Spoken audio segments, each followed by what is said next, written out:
Hello, this is the Redeye stream number 94. Hey kids, leave our guns alone.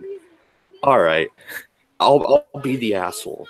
I'll be that asshole. All right, you stupid fucking kid, go learn math. Go learn how to read. That way, maybe you could read the Constitution and you could figure this shit out. You dumb fucks. I'm not necessarily saying the kids in Florida because God forbid you actually say what city in Florida. That'll get you fucking banned on YouTube. I'll have another imaginary strike appear out of fucking nowhere. These fucking idiot kids. God damn it. And not only the kids in Florida, but kids in New York, kids in Oregon, kids in California, Washington, all across the country stood up at 10 a.m., walked out of class where their parents sent them, where our tax dollars go, so, they can fucking learn. And they walk out and they proceed to protest, say, guns are, I saw one sign, one sign, it said, guns are the past, students are the future. You dumb fucking kid. You're not going to be a student forever. Calm me down, 40, or continue bitching. Go ahead. No, I will fucking I will second that.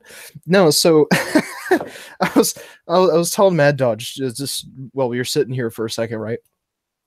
No, so they're doing like school walkouts and stuff like that. Well, let's not play coy, right? We were all in high school. We all hated doing homework. All we wanted to do was, get a hand job from Stacy or something, right? We've all been in high school. We've all been there. And kids are literally willing to do anything to get out of schoolwork. It doesn't fucking matter. It literally doesn't matter. And I literally did this myself at one point in high school. Okay, so I live in California. Don't judge me. So there's this thing in California, a small little movement. It's called like the Day of Silence or something like that. I can't even remember what fucking day it is, but it's called the Day of Silence. And essentially what you do is you put duct tape over your mouth and you're protesting in favor of LGBT rights. Now, I don't really care. Like, if you want to like get pegged, that's fine. Totally fine with that. But I mean, here's the thing. I didn't put duct tape over my mouth because I believed so fervently in gay rights. I put duct tape over my mouth because when we were protesting, our fucking commie teachers would literally bend over the barrel for us, and they would refuse to call on people who had duct tape over their mouth. They just wouldn't call on you for anything, right? So if you like you could get out of doing whatever presentation that day, you could get out of being called on, you could get out of the project that you had to do in school. So I mean, it's an avenue of getting around work. It's an excuse to literally be lazy cunts, because that's what teenagers are. Okay, when I was doing Day of Silence, I put tape over my mouth, and like there's this stupid little ritual, right? So at the end of the day, at the end of the school day, everyone who has tape on their mouth, they go to like a courtyard, like the school courtyard or a school meeting place that's popular, and then you rip the duct tape off and you all yell super loud, right? That's the process essentially. Here's the thing. Half the people that had duct tape on their mouth when I was doing this shit, half the people that had duct tape on their mouth didn't even fucking go to the goddamn ending. They didn't even go to the meetup at the end of the school day where everyone rips it off and everyone yells. Half those people didn't show the fuck up, right? So that really tells you something. If I had to bet, a majority of these kids probably don't give a shit about the Constitution. They don't give a shit about gun ownership.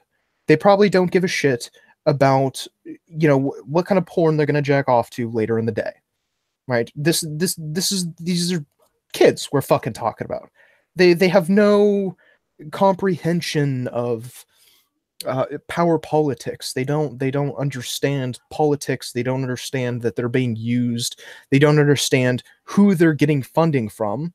They don't understand who is organizing these events for them, because they're stupid fucking kids and they can't organize these events themselves. And if I can find the article that I was actually going to do a video on, I'll just bring it up here instead.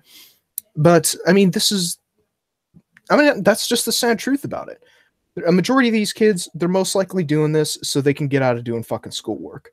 Because God knows I've done it, and God knows all my fucking friends, the entire crew that I hung out with in high school fucking did that shit too. Because we didn't want to do fucking schoolwork, and all we wanted to do was go home, play Skyrim, and masturbate to some fucking huge titty Asians. Sorry, go Well, on. no, and like, okay, our school did something similar. It wasn't about gun control, but they were cutting the 4-H club. You know how many students were in 4-H? 50. Okay. You know how many students fucking protested? Pretty much the whole school, other than me and my friends. We were skipping school hungover. And you know where they decided to protest? Right across the street from my buddy's studio apartment where we were all inside recovering from hangovers. So what did we do? We made our own signs. We just went out there and said, hey, shut the fuck up. Some people have a hangover. And we got punched in the face. We got egged. We got harassed. Police escorted us away from the protest. We weren't egging people. We weren't being dicks. We didn't hit anybody.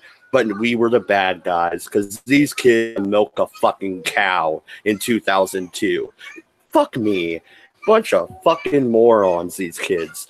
And my kid didn't skip school. He didn't walk off of fucking the school property today because I would have grounded his ass for life. Fuck that. You sit there and you go to school. It's where I sent you. God damn it. No, Matt makes a fucking expert point in the fucking chat. He's just like, yeah, we'd go home and smoke weed and watch Dragon Ball Z, and that was like before school even started. Yeah, that's fucking exactly, Matt. That's that's what we're fucking looking at. Right, a bunch of kids that, you know, don't have the fucking cognizant ability to like actually understand politics, right? They're just learning about the political process. Like half these people, they probably don't even know like what a fucking senator is like actually supposed to fucking do. Right? Do they know what the House of Representatives is? You know, half of them are probably fucking iffy about that. Right? They know like the president, and like maybe half of them know about like the Supreme Court or something. That's the extent. And the article I was looking at brought up that schools didn't know how to handle this. Half of them supported it. Other half of the schools that had people do this said if you walk off of campus, you are either expelled or going to detention. And I think that's the way it should have been handled all across the country. You don't just class. I don't care. And you know what? Once the psycho then just started popping. Like they're walking out the doors right at you. Go Son of Sam on this fucking bitch. That's what, you know, a psycho would have done. And if you look at the whole controversy with teachers carrying guns, I think it's really interesting. Right after the president starts to support that, suddenly some idiot teacher fires a gun off in the classroom. That's pretty convenient. Did you see that story? Actually, I've actually seen multiple stories. Actually, what's pretty funny? Convenient. Yeah, what's ironic is that now that the president wants to shift focus to a certain policy that, granted, I don't know. Admittedly, I wasn't exactly alive during like the fucking 60s and 70s and shit. You know, I wasn't driving my dad's truck to the high school football game, and you know, we had the shotgun hanging on the back, you know, of the truck or something like that, right? So I mean, I don't know if this is going to like solve any problems per se, but it's certainly something that I'd be willing to try out. But it's funny how when the president shifts focus to this specific solution, everyone in the media collectively shits their pants and they start posting a bunch of stories. Like, I know exactly which one you're talking about. I literally saw it this morning, and that's literally not even the only story I have seen. There have been like you're talking about the ones where the one shooting where like 3 kids were injured, right? From shrapnel or something. Yeah, and he wasn't even supposed to be carrying a gun on campus, but he was, and it accidentally went off. What'd they do? Did they take a straw poll in the teacher's lounge? Hey, which one of you guys is the idiot that's going to have to discharge their gun today? We need to deflect the issue and make sure that the president doesn't get this enforced. I swear to God, they had a union meeting and they figured this shit out. It is way too convenient. Yeah, well, from what I know is that he was actually allowed to carry the gun on campus. It was like a gun safety course or something like that. I can't remember what goddamn state it was in. I will not remember what state it's in. Yeah, I'm not gonna lie.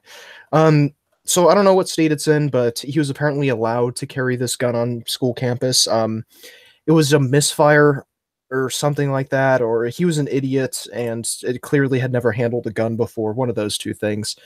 I don't know why his gun was just like fucking loaded. One thing. I don't know why you would have like an actually like a loaded fucking gun at school. I certainly fucking wouldn't. I mean, if I'm gonna take my Glock to school, I'm not exactly gonna put one in the fucking chamber, you know? Like that's Well, to be fair, if you're gonna conceal carry, then why would you carry an unarmed gun, an unloaded gun? You know, you would have it loaded for protection issues. You know, oh, sorry, criminal, I need to load my gun real quick. You know, it'll take 1 second. Well, no. I mean, there are holsters that you can carry, like waistband holsters, where it's just like one slot is for like your gun or whatever, and then it's like literally like half a centimeter away. You know, there's your mag. You know, something like that I think is perfectly fucking fine. I think at least, but I don't know why this fucking guy had to actually discharge his fucking firearm. I don't know if it was on accident. But yeah, anyways, funny enough, all these stories seem to be coming up all at once. That, oh, there was a gun accidentally went off and hurt 3 kids. You know, and then there are a bunch of other stories about guns going off, but no one was actually injured. But it's just one of those things that people are going to fucking whine about it until we get the guns off school campuses and shit. Even though, for some odd reason, it wasn't a fucking problem up until the president brought it up. It was very convenient. Yeah, that's what I'm talking about is I swear the media just nitpicks stories. They're like, okay, the president's talking about arming the teachers. Mm-hmm. Find me an idiot teacher. You yeah. 3, you're on it. Find me some idiot teachers. I mean, it's just, maybe it's a conspiracy theory, but I don't know. It just seems to be the media's MO. Also, not to bounce around too much, but did you hear about the SPLC apologizing to Tim Pool today? They took him off. They took him off the list of alt-righters. The SPLC did. The fucking SPLC. No fucking way. Yeah, they backed down to Tim Pool of all people. Hey, I'll score that one as a victory. Wow. That is fucking insane. Oh, here, I found this article, Mad Dodge. Hold on. Let me actually let me send it to you because I think you'd find it interesting. Maybe you could like if you want you can like use it for like a video or something. Because I thought it was illuminating. All right. So this is from the Federalist and the title reads, "Why did it take 2 weeks to discover Parkland students astroturfing?" So this is fucking gold, not gonna lie. So the article says on February 28th, BuzzFeed came out with the actual story. Representative Debbie Wasserman Schultz aiding in the lobbying in Tallahassee, a teachers union organizing the buses that got kids there. Michael Bloomberg's groups and the Women's March working on the upcoming March for Our Lives and MoveOn.org doing social media promotion and potentially marching logistics and training the student activists provided by the federally funded Planned Parenthood. I don't fucking even know what this... So this guy is going on about... he's obviously a little bit of a fucking retard, but basically what he's talking about is that BuzzFeed published a story about Debbie Wasserman Schultz basically aiding in the lobbying of that school that no one can talk about, because if you do, you will get banned on YouTube. But that school where that shooting happened. And so everyone is lobbying and everyone's throwing money at these kids and everyone's donating their time because they care so much about students' lives, miraculously. But no, he makes an excellent point in this article, basically saying, yeah, these kids, they're magically knowing how to suddenly organize and raise funds and deal with the logistics of like an actual protest. Right. And it's so funny because the school actually came out and credited their debate team. But it's just like, yeah, so a debate team knows how to do all this. A debate team knows how to fundraise, how to get people from point A to point B, how to get people to actually congregate in the first place, how to work the street corners and get people to actually show up to this event. You know, they know how to just do all this, do they? You know. Yeah, no, and also if you look at the police response during all these protests, they're actually shutting down the roads for these students who are. I don't know about the town you grew up in, but when I was skipping school, I hid from the police. All right, I don't care Oh if it was a yeah. protest or not. All right, they took you back to school. Yeah, no, absolutely. Yeah, when I was in high school, if cops fucking saw you walking the fuck around, they would, I don't know if they'd like throw you in the back and drive you back to the high school, but they would definitely question you for sure. They'd definitely pull you over and give you a quick look, make sure you're not smoking weed or anything, you know. Um, but yeah, he talks. David Hines, that's the name of the author here in this article, and he's pardon me, mentioning how between Oprah Winfrey and George Clooney's two donations, these kids racked in $1 million, essentially. So, I mean, the point of me bringing this up is not to say that, you know, there's some conspiracy afoot. You know, this is the globalists take it over and shit. They're gonna take your guns, Obama. You know, that's not the point of me saying this, but the point of me bringing this up is to say that these kids don't understand politics. They're going to do exactly what Matt said when the school day's out. They're going to go home, watch some fucking anime, and they're going to smoke weed. They're literally going to do what the fuck I did when I got done with high school. Went home, fucking smoked a bunch of weed, and like sat down and read a book for like 6 hours. That's what these kids are going to be doing. Like all this logistics, all this is being handled by Michael Bloomberg's groups. Like it's being handled by the people who did the Women's March. They're the people doing the March for Our Lives events.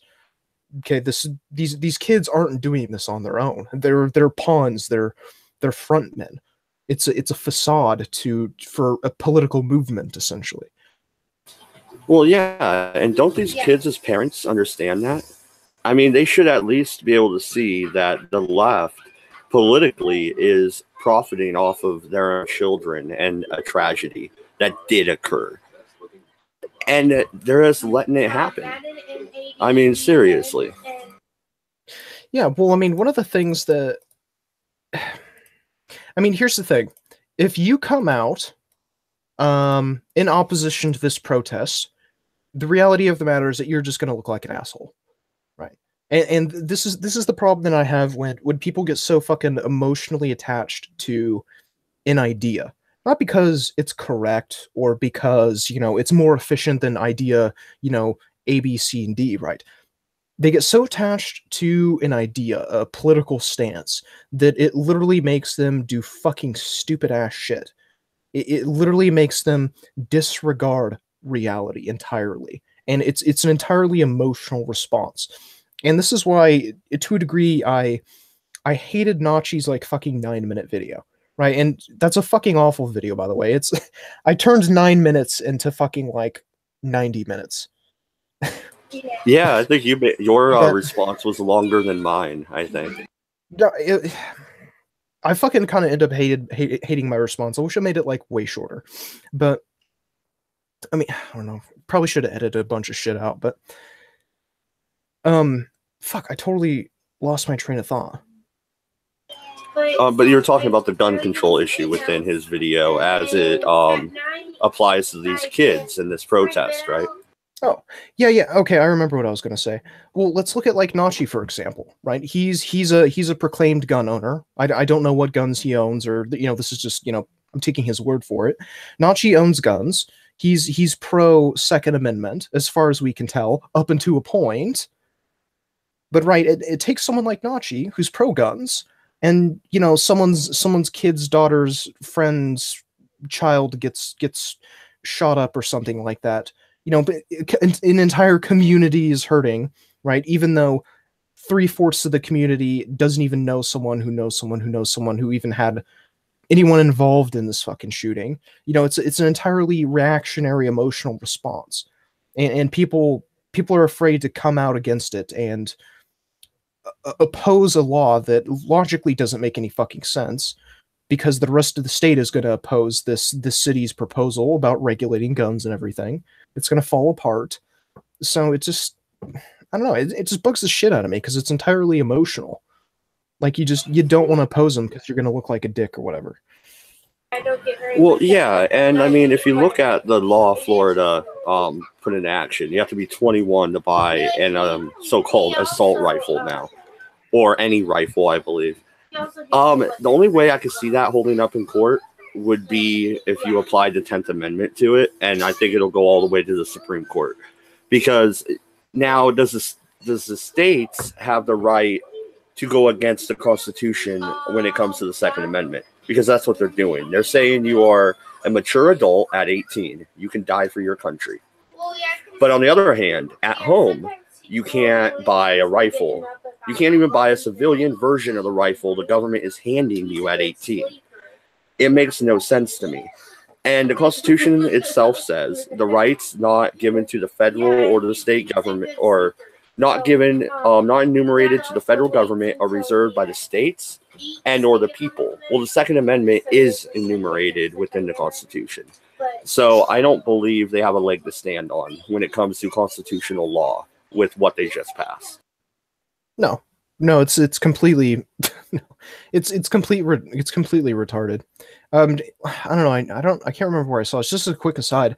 There was a study actually done by the FBI, and they had actually determined that if you own an AR-15 with a 30-round mag, that is sufficient for home defense. Actually, that was literally stated by the FBI. So, and these are the people actually investigating like gang violence and all that other stuff, right? These are the people who you think would be opposed to guns, but actually they're not. Funny enough. Yeah. Well, and I was corrected in the chat by Captain Colepile. He said any firearms. So we're talking about a 30-30. We're talking about a 12 gauge. We're talking about a fucking 22. Yeah, that's ridiculous. That is, especially when the hunting age is 13. Now, you can't go buy a gun at 13, but I can go buy my son a gun and take him hunting. I mean, yeah. How are you going to be able to hunt at 13, but not able to own a gun even after you're an adult at 18? Well, it's the way my grandpa explained that to me was that he buys the gun and the gun is his, on paper, but when I go hunting, I use his gun for the time being, quote unquote, So I mean, and even if they were to, enact that kind of law, there are going to be, people like my grandpa, for instance. They're going to be people like you, where it's just like, yeah, I'll just, it's the gun's mine, quote unquote. Imagine air quotes there, but I'm just letting my son use the gun is all. It's fucking ridiculous. There's always going to be stupid little fucking workarounds to these laws that they're proposing. I am happy that the president has backed off on a lot of his rhetoric. He looked around at his base and was like, uh-oh, I'm not a Democrat still. That's right. I'm a Republican. Oops. Yeah. Yeah. Yeah, that was when he was coming out, raise the voting age to 21. Yes, I would fucking love that, MC. we should raise the voting age to 30. I'm not even 30. I'm 33. That means I would only been able to vote in this last election. That's it. Which I don't like. I like that I voted a few times already. Yeah.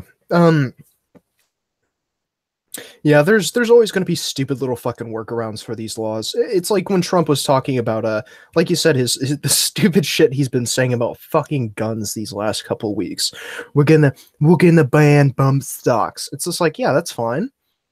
Until someone like fucking Redbeard or MC turns around and they jerry-rig a car battery to your fucking bolt action 22 and turn it into like a 50 cal magically or something. I don't know. There's workarounds. I think it was it was fucking Redbeard was telling me if you take a semi-auto like AR-15 or something, all you need is a file. All you need is a file to turn it into a fully automatic weapon. There's literally like two or three parts you have to file down to turn the mechanism. Fuck. I wish I knew more about guns. I haven't studied like gun ownership in a while, but fucking what's it called? Like to turn the trigger mechanism, I can't remember the exact name of it, but the trigger mechanism into a full auto. Well, yeah, and also the AR has a bad problem with shimmying when you're shooting it, so you don't get an accurate shot. It's because the firing pin is garbage in the AR that you usually just buy out of the box. So you have to buy an aftermarket firing pin. You put that in, and then there's no longer any shimmy. You can actually shoot it quite accurately. Oh yeah, and that's not turning it into an automatic. That's not illegal at all. That's just fixing an inherent problem with the AR-15. Yeah, so hypothetically speaking, even if you were to buy a stock AR-15, turn it into a full auto, I mean, even then, you're gonna have shit accuracy, and you're gonna hit like maybe 1 out of 20 targets going full auto. Apparently, for fuck's sake. Well, no. And did you hear about this dumb bitch? She live on air. She wanted to destroy an AR-15. So the stupid cunt takes a fucking hacksaw and saws the barrel. Well, you dumb bitch. You just made an illegal gun. Yeah. And she was a Democrat representative from some state. I didn't gather the news on that one at all. But yeah, she literally made an illegal sawed-off rifle live on camera. So this is the people that want to lecture me on gun laws. Please, bitch. Oh my god, that is retarded. Making an illegal firearm on national television. You know, it's like what? Oh fuck, what was it? Oh, that's like if you want to, like, generally it's illegal to talk about killing the president. You are not allowed to talk about that. That is super taboo, obviously. But right, you can't make vague threats like that. But you can tell someone you should totally not say X, Y, and Z because it is considered a threat. But they'll actually say it. I'm not gonna fucking say it on air, right? But it's stupid fucking shit like that. That's fucking retarded, man. Jesus Christ. Well, and I just think it's funny, these Democratic politicians, they want to lecture us on gun laws. I would rather be lectured by these stupid fucking kids walking out of school, to be honest. At least I know they don't know any better. You're a representative. You're a congressman or a senator, and you've never shot a fucking gun? I shot my first gun at 8, you fucking bastard. Like, what's wrong with you? Dude, yeah, how old was I? I think I was in Scouts. How old was I? Like 15 or 16 when I shot my first gun. And I mean, admittedly, it's fucking terrifying your first time, but it's just like, the second or third time you get your hands on like a 30-06, and after a couple shots you got a just full-blown erection. But yeah. Oh, funny. I actually joined a story. There was a guy who joined the army, excuse me. And he got to fire a 50 caliber machine gun for the first time. And he died of an erection. I'm not even kidding you. So he should have went to the doctor after the 4-hour mark? Yeah. But I thought that was, I mean, it's unfortunate, God rest the man. He obviously died loving what he was doing, but that is kind of fucking funny. I don't see how you can ask your 18-year-old population to go and die for your country. But then when they come home, guess what? You can't drink. You can't even smoke a cigarette in Oregon below 21 now. You can't own a gun either if they had their way. I mean, what the fuck is going on with this country? We're not as far gone as the UK, which you missed that show. So I kind of want to ask you about that a little bit, since it's just me and you on here so far. But I mean, are we really going to tell our kids that they could die for us, but they can't defend themselves? Oh, yeah, absolutely. Funny enough, actually, California actually just passed that law as well. You can't smoke cigarettes at the age of 21, which is actually shit, because there are a lot of people like at my work that are like 18, 19, and they smoke like 3 or 4 like cigarettes a fucking day, and they literally can't smoke anymore, and they're shit at work, honestly. But no, yeah, that's one of the drawbacks to government, right? I mean, one of the benefits is that there is a kind of collectivized power. You have the ability to collectively defend your sovereignty as a nation, and you can defend your constitution and all that stuff, right? There are a few good aspects, but largely there are these aspects that are shit, that are totally contradictory to one another, right? Exactly like you said, right? Yeah, you can go off to some third world sand dune and like shoot at some sand people, right? But you can't have a beer. You can't rent a car. You can drive a tank, but you can't rent a car, right? Well, it's, you know what's even worse is my buddy who went into the National Guard right around the Iraqi surge time, so he got sent. Yeah. He was able to drink on base over there. So he's 19 years old, can't drink at home, but he's getting fucking hammered on the base over in Iraq. That's entertaining. What the fuck? Yeah. Well, I mean, that's well, and that's the shitty thing about prohibitions generally, is that when you create a substance or activity that is prohibited to certain groups, those certain groups kind of go, oh, well, what the fuck? I mean, why can't I drink the beer? I want to drink the beer, right? And that's why you get little fucking 18-year-old kids getting shit-faced at parties, and they literally have to get their stomach pumped because they had too many shots of vodka or something. Right. And I had a friend who was certainly at that stage. And so it creates these taboos that just are fucking ridiculous. And people participate because they can. Just due to that merit alone, just because they can. My brother was 21 at the time, thank you. Well, and memes. I went on a fucking rant at the beginning of the show about these dumbass kids. But what do you think about these kids protesting? They're not even old enough to vote, but by God, they want to take away my right to own a gun. Do they have a point? Like, no, I don't believe they have a point at all. I honestly don't. What's their point? To take guns from law-abiding citizens and somehow the criminals will stop shooting them? Is that their point? Because they're young kids, like you said. If they're not even old enough to vote, if they're worried about getting shot at school, that's not really cool.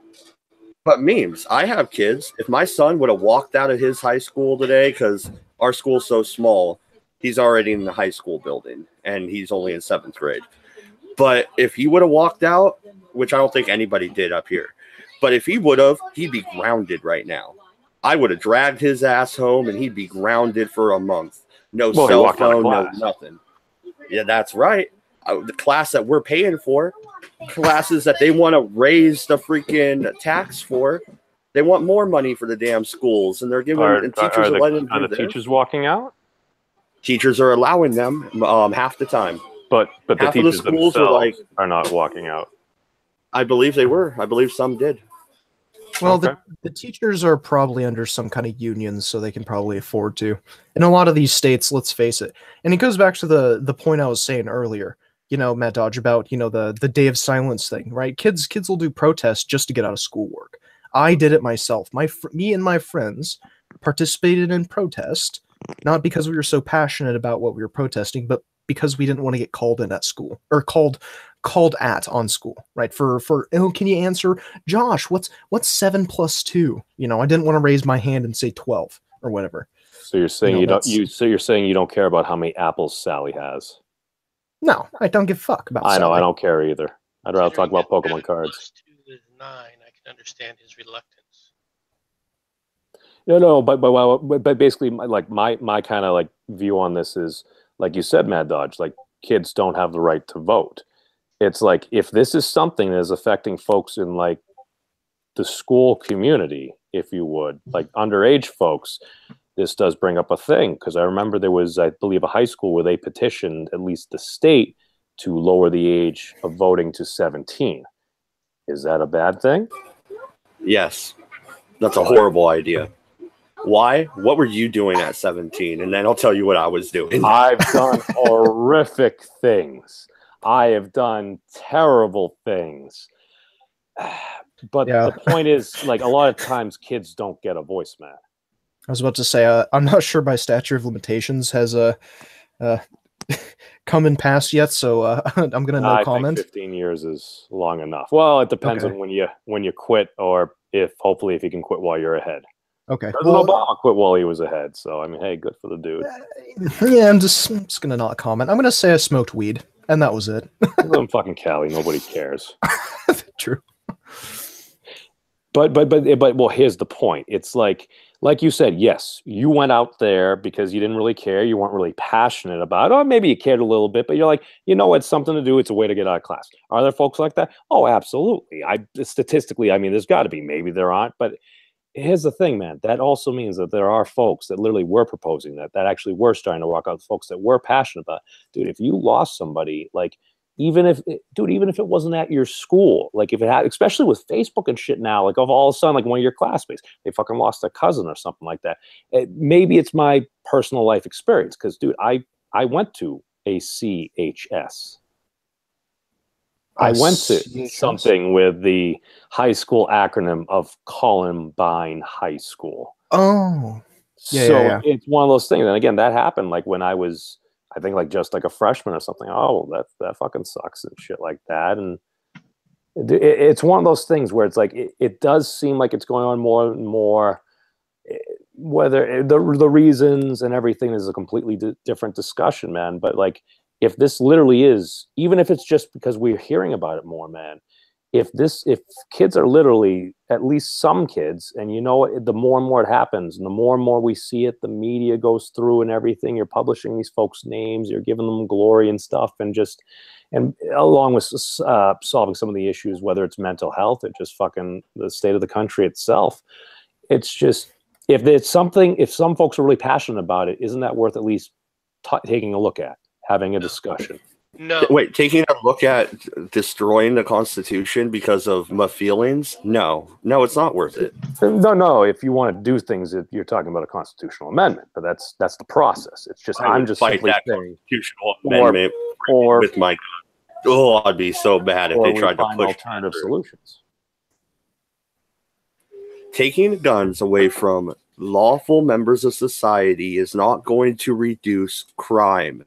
Say that 3 times and get it through your head. Guns? They want to take them away from. They want to take the AR-15 off the market completely. I've heard some people say anything over a .22 caliber rifle should be banned. Are you kidding me? How would I even hunt an elk? 22 ain't gonna drop an elk. Well, no. Here, I think I know what you're talking about, Mad Dodge. No, the reason they wanted to ban that gun specifically is literally because it looked tactical.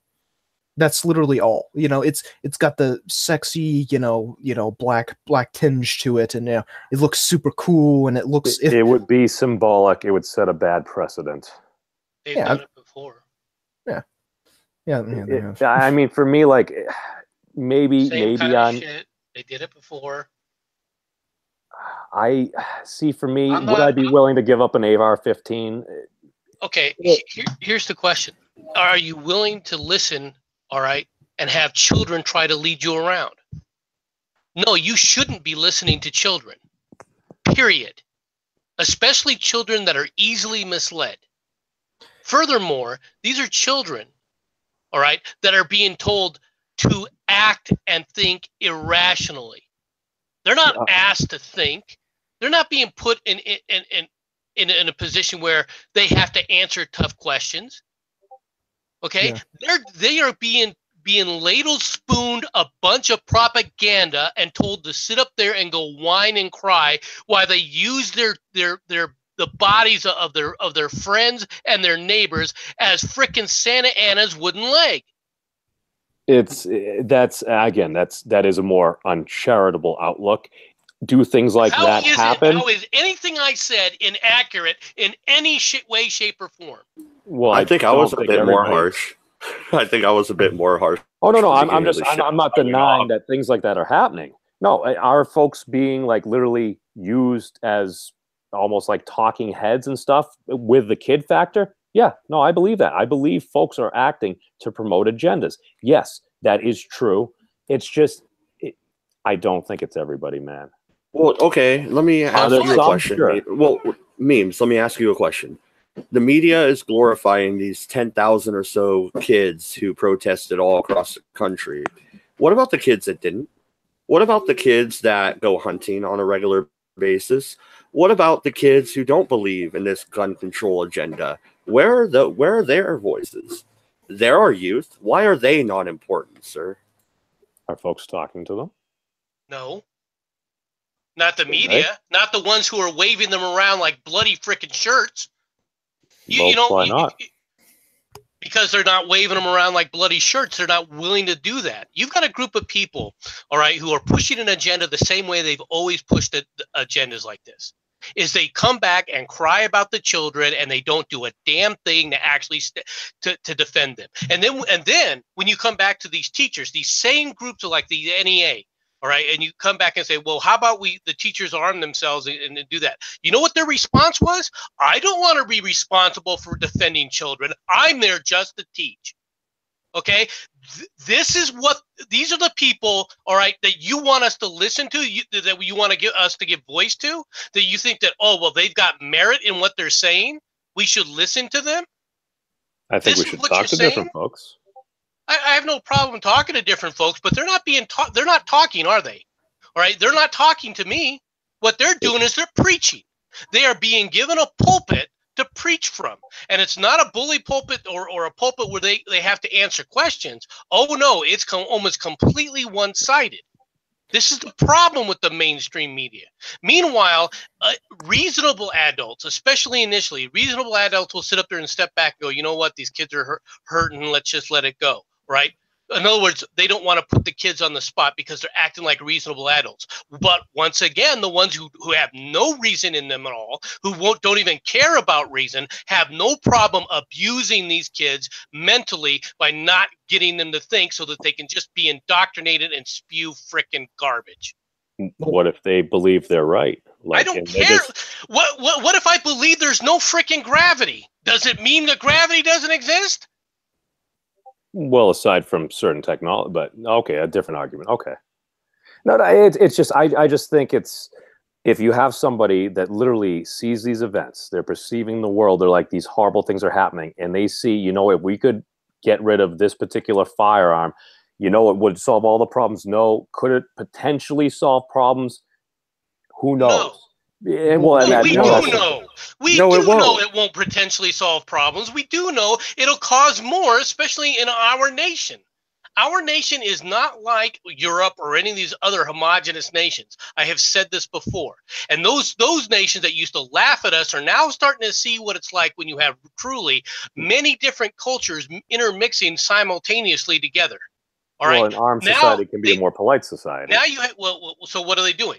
You end up with crackdown after crackdown to the point, okay, where they're trying to stomp out any kind of free speech they deem offensive, meaning the government. You just had 2 freaking people kicked out of or prevented from going in the UK because, oh my God, they said defamational things about the Nation of Islam or the religion of that's Islam. Fine. They just need to. But it's okay for that same group, those same Islamists, to sit up there and come right in the country and preach hatred toward Christianity. Okay, you've got a problem, and they have no way to defend themselves from the government there. Absolutely none. Well, I think there is a way, because okay, let's assume everything that basically we just kind of went over, and just kind of like the general outlook from maybe like a quote unquote skeptic community, kind of basically on the generalization of the folks we have here. If we take a look at, it's like, okay, so what's the situation? Certain folks, we feel they're basically kind of getting the pass. All right. But these other folks here, oh, we can't have these folks here. They're problematic. Would you say that they were being discriminated against? Of course I'd say they're being discriminated against. What do they have as common factors? They're the ones that are getting discriminated against are conservatives. Okay. So if they're being, in other words, you have a left wing, you have the Wobblies. The Wobblies never went away. Okay, the Wobblies are part of the worldwide communist movement that has never gone away. What's a wobbly? Oh, Jesus. I think I might know, but I'm just. Are we talking about centrists? Back in the 1920s, there was a movement for a unionization type movement. They called themselves the Wobblies, right? They were basically the World International Comintern, right? They were following the World Workers Union. That sounds like a terrible name, though. Oh, it sounds like a terrible name today. What was it, more of a European thing, or? No, this was all up and down the West Coast in the 1920s. Oh, That's all right. Okay. But the Comintern was, of course, created and was one of the things that Lenin and Stalin were pushing, all right, prior to World War II. It was their big communist movement because they believed in worldwide communist revolution. That's who these people are. They haven't changed. The leadership of these people haven't changed. Oh, they disguise themselves constantly. All right, they claim, oh, I'm just a progressive or I'm a centrist. Well, I'm a liberal, but I'm not a socialist. And as soon as you ask them this one question, how does your policies different from a socialist policy? They can't answer, or they won't answer, because there is no differentiation. So what I heard was these folks want world peace. No, these people want world power. Well, excuse me. The more original folks in that, basically, they thought there was going to be a revolution week. We can unite all of humanity under one, whatever the heck it is, and everybody's kind of providing in society. It sounds like a great idea. It hasn't had the best track record. Well, you know what? Nazism in that case is just the same. Well, Hitler got a lot of folks to quit everything smoking. under one leader, the Fuhrer. You just follow the Fuhrer, and he will provide for us. All we need to do is obey him. Well, I mean, the difference between Nazism and communism is that Nazism works slightly better. Well, it depends on what you're using as like your metric, I suppose, like what you're trying to accomplish. Well, I mean, if you want to talk about Nazism relative to communism, I mean, it's a fucking shining star in the night, for fuck's sake. You know, what is communism good for? What does communism do better than almost any other system out there? All right. Well, people sees horrible control. Well, no, but what is if you create a communist society, what does a communist society do better than any other society? Build gulags, comrade. There are plenty of societies that build gulags. They're hardly the only one. But no, we build the best gulags. Their most effective thing that they do, right, is they can take an agricultural society and turn it into an industrial society, right, quicker and more efficiently than any other methodology. All right, because they don't, because of their top-down driven economics platforms. Right, they can basically force people off of the farms into manufacturing while they increase manufacturing on an industrial scale. And when they do that, there's very little problem, all right, that most people have from, when you have the transition from an agrarian society where people will start leaving the farms in droves into the workers areas. You don't run into the problems of overcrowding nearly as much because all of that is specified ahead of time. Okay, so they do a very good job, but once you've got it into an industrial state, then everything else falls apart. And the reason is because you're treating people like widgets. You're not treating them with humanity, because you can't treat them with humanity. Why? Because your method of applying what's right and what's wrong is strictly on a basis of dollar signs. How much do you have versus that? That's how you're assigning what that person is worth, what that person can produce. Okay, what do you do with the people then? And then how quickly it turns into the people that can't produce, the people that aren't productive for society. Well, then they're just throwaways. We'll just throw them to the wolves, which is exactly what they do in communist societies. This is the reason communism ends up going the way it does, because it takes you back to a mentality, back to the idea of a frickin' pre-even agricultural state when you're just a nomadic state, and when someone stops being a member of the community worthwhile because you've gotten too old or you're too hurt, you just leave them on the step outside the tribe until they die. So bad management. Well, another thing also is, look at all these authoritarian states. What do they all have in common? They all love gun control. They all love a disarmed citizenry. I'm not going to walk down that road, and I'm not going to let some snot-nosed fucking teenager send me down that road. Fuck off.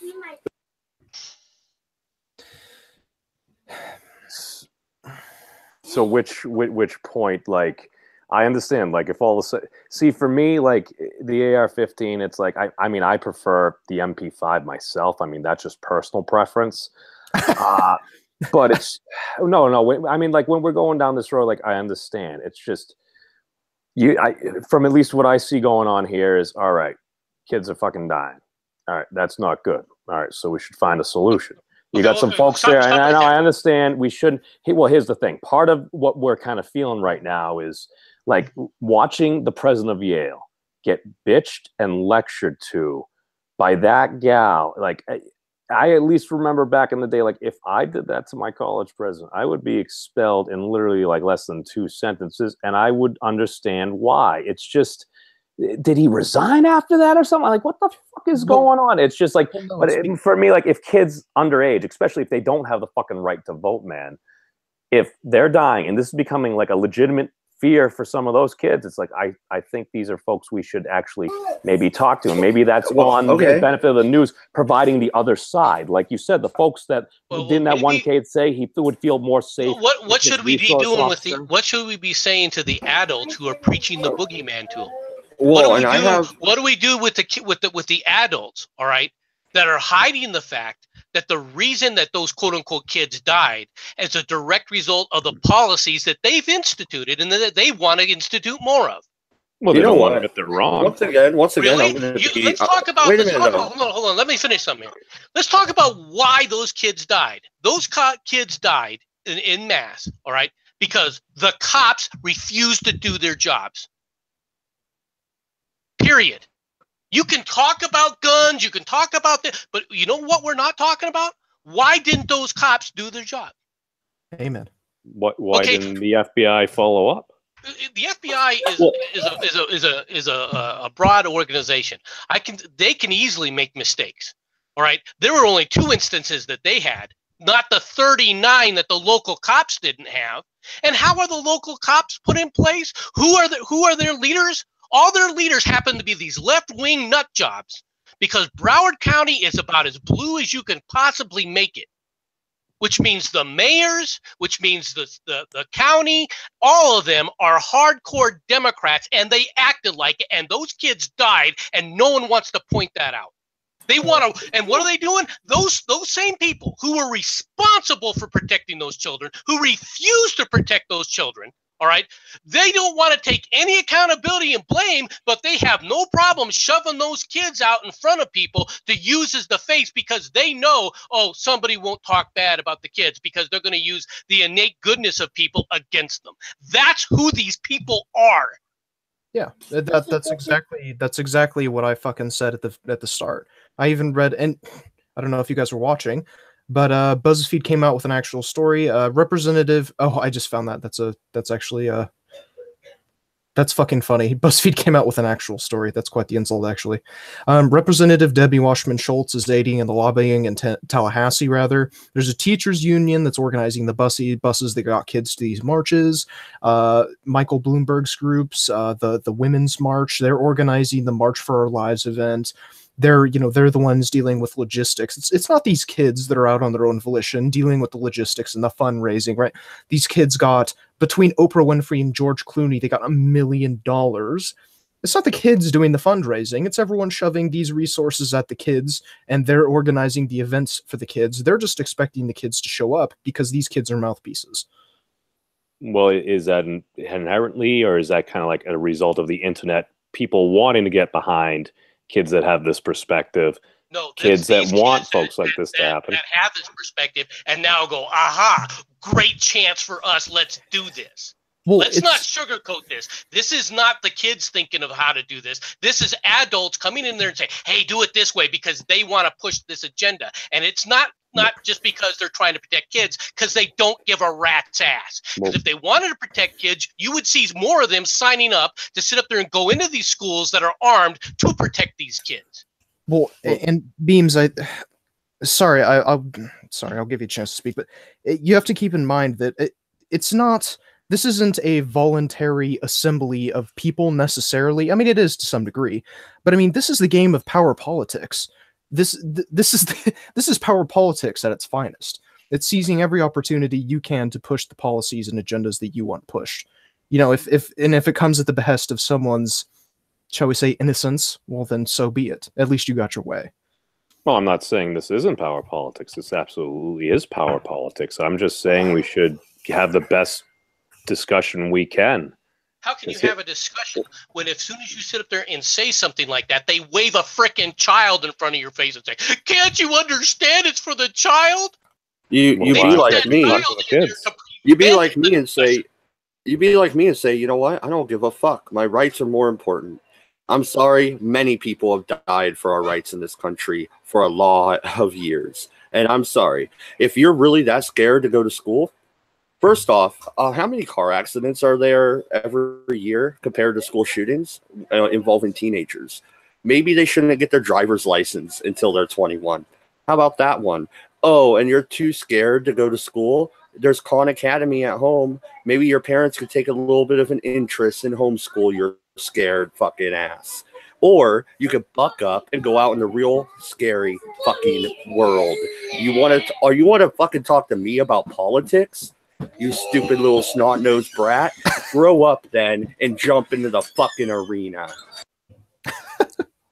So how is... Take a look at the face of this, that young kid. All right? Take a look at him. He's the face of this. Where's he not going? He avoids, they counseled him to avoid anything and everything to avoid an area where he starts to get tough questions. Mm-hmm. All right. And then they sit up there and broadcast his frickin' voice everywhere. The ROTC kid? No, not the ROTC kid. Oh, they tried to prevent that kid from speaking at all. Oh. No, I'm talking about the one kid who's the son of the FBI who has autism, or not is he autistic? Yeah, he's supposed to be autistic. Yeah, he is. Right. They've had him on CNN. They've had him on NBC. They have him all over the place. You know where he doesn't go? He doesn't seem to go on Fox News. Not with some people that are going to ask him some tough questions. You don't see him coming to certain talk radio stations, all right, to sit up there and try and push his agenda. Well, and that's the thing. If you do, then you're the asshole who's bullying an autistic kid. Well, that would be their attempt, right? Oh yeah. So you're saying we need better interviews? No, you need to sit up there and break the monopoly. This is what the press does. This is what they've been doing for frickin' decades. Now it has broken to an extent because of the mainstream media. A lot of their power has been broken, all right, but it hasn't completely been broken. All right. And when you get a bunch of elitists, all right, you got to remember all these, even in Fox News and some of these quote unquote conservative areas, they've all gone through journalism brainwashing school. All right. So even if they're working for like Breitbart Network, more than likely they have a degree in journalism, right? Which is run by hardcore communists and hardcore leftists. Well, they have a hardcore leftist agenda. Now they themselves may not be, but it affects them generally. If you take a look at journalists today, all right, over 90% of them are Democrats. Is that the status of the country? Now, of the 10% that aren't Democrats, that are something in the middle, okay, how many of those are actually conservative versus, well, I'm Republican? So you have such a slanted view coming from the mainstream media, all right, of what news is actually like. People talk about, they love pointing out Bill O'Reilly. Do you think Bill O'Reilly is a conservative? I don't. He's a fucking neocon. I wouldn't even say he's a neocon. He has some conservative philosophy, but more or less, he's more middle of the road than anything else. Now, he leans right to an extent, but not seriously to the right. If you compare him to his talking mate there, Sean Hannity, there's not even a comparison. But how many Sean Hannitys are there versus how many people does Sean Hannity himself represent in comparison to, I don't know, Van Jones, an admitted communist? But Bill looks like your Irish uncle or something like that. I don't know, but see, we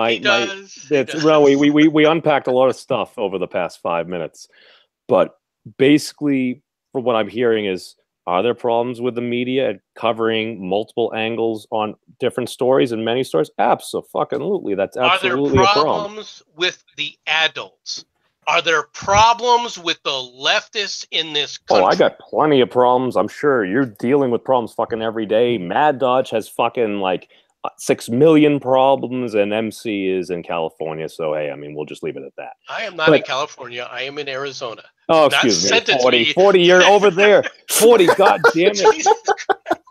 Stop showing that little written face. It covers it over, and I'm just looking at MC actually there, so my mind wanders over. It's like, all right, my no, but basically my point is, I've been confused just for 40 years. How is their response of basically taking a kid that basically has a narrative for something that they believe will do something, at least to these folks, to potentially save the lives of children? How is that any different than when anybody, whether it's myself or anybody on the quote unquote other side, brings up the topic about we should consider this? All of a sudden, yeah, I will not be lectured to by. It's just because I'm they're seeing pushing emotional responses from both sides. Because I'm mad about two things. One, that people would do this to kids, that they would push this kind of agenda against kids to begin with, right? And then two, that they are so freaking cowardly as adults that they don't believe that they have any accountability or responsibility for freaking protecting other human life, only their own and only in certain circumstances. So, that's why I am sick and tired of being one called a racist, a sexist, a bigot, or a homophobe. Okay, I am sick and tired of being, just because I want gun rights, of being accused of wanting mass murder, as I was by the Washington Post and the New York Times and these children who said that on national television. So basically, what I'm hearing is that using. Basically, let me ask you this. What happens if these individuals, they believe what they're doing is right and they're introverts? Well, I mean, here's the thing. Listen, right, it is impossible to prevent someone from having an opinion, right? So if the kids want to go out and protest, that's fucking fine. But I have a problem when kids are being literally used as mouthpieces by these giant fucking organizations that are throwing fucking money at them. Like, well, that's why I said we should just talk to multiple. We don't have this ability via social media or fucking whatever tools to have folks there to actually maybe have, I don't know, a fucking message board, a forum or something. When people started making snide comments and everything else, what happened in the social media forums? So the problem is trolling. No. When people started trolling them just like they would normally do, when one side can troll and the other side can't, and that's what you have coming on Twitter. That's what you have on YouTube. Look at Mad Dodge's channel got freaking basically slammed for it. So he was being discriminated against. Of course. So basically, from what I heard and with what happened over in the UK and stuff, it seems like ideological thought is being discriminated against. Well, no, that's what's happening in the UK. I mean, you're looking at these massive organizations that are using Machiavelli power politics to literally stomp out opposition that has no defense. But here's the thing: if they're being discriminated against, isn't that why you establish protected classes? No, you just open up the forum for everybody. You stop being a self-righteous cunt. So you could people fucking talk. I'm not establishment of protective classes was done in this country for one reason and one reason only: to further stomping out speech they didn't like. Well, no, and now have you heard memes that saying globalist is now anti-Semitic? Yeah. What? Okay, yeah. When people are referring to the globalist agenda, they are referring to the Jewish agenda now. Thank you, ADL, you fucking cunts. So if I say I'm a globalist, does that make me an anti-Semite? I think that makes you a Semite. Oh, fair enough. Yeah. I mean, you're global. But no, dude, Mad Dodge, honestly, in all fairness, that's fucking hilarious. I love that. If you're a globalist is anti-Semitic. So Alex Jones will now have over 9,000 strikes within one video. Dude, no, yeah, it's hilarious because to me the whole globalist is anti-Semitic. That's like the OK sign, right? The OK sign that stands for white power, right? Well, President Obama's problematic then. Well, and that's what they're saying. They're saying, well, it's really a shame we have a president who is this anti-Semitic that he will talk about the globalist agenda. Doesn't that was a real sentence. problem that basically basically, like, if folks are getting discriminated against, like, literally, shouldn't you just pass like a law or something to like protect ideological thought? No, we have that. It's called the freedom. It's called the First Amendment. Oh, we're talking about the UK or the US? We're talking about both. Fair enough. Fair enough. The UK UK has its own issues. You're right. Well, I was going to say that sounds like a solution to that. It's like, all right, if you're not enforcing things, regardless, it's like, all right, if these folks are being discriminated, well, to be fair, they're not UK citizens. So, I mean, that's, if it happens to a UK citizen, then you're definitely talking something. So, Count Dankula.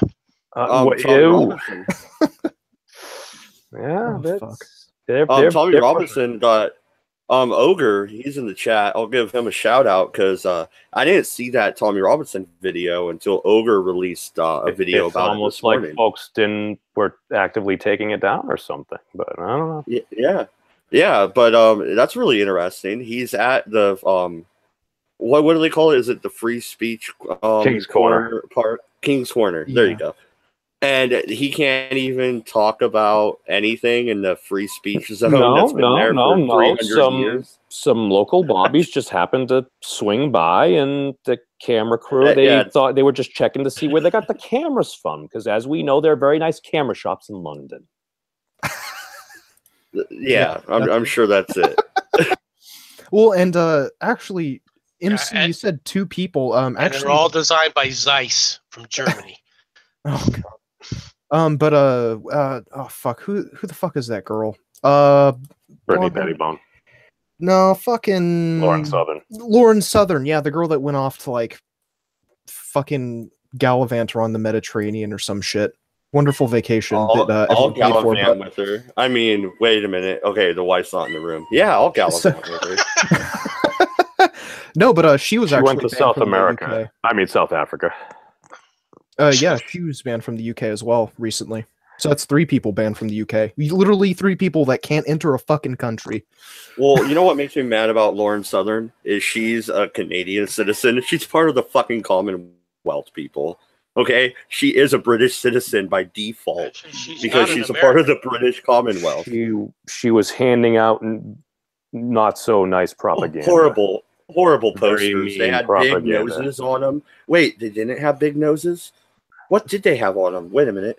I think it was a rainbow flag and some dude that they called Muhammad. First off, yeah, like that's why she's banned.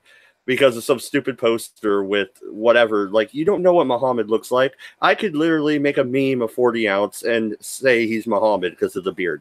Bam. I just slandered all Muslims. What the fuck is going on in the world today? I hate again, I am not an attorney. I am not a UK citizen, but it kind of sounds like the way they have the laws written is it could be, at least for a reasonably prudent person, folks could see that as, well, you kind of seem to be deliberately trying to start trouble. And again, I'm just... But the Muslims throwing freaking acid in somebody's face isn't. The Muslims that are running around raping women and raping young girls and doing grooming gangs like Telford, all right, no, that's okay. Well, this is a Mad Dodge correction. We have Joan Wall Staxon, which... I think is an awesome name. I love that. Matter of fact, dude, I've seen you here a few times. You're a moderator now just because that is a badass name. That's fucking hilarious.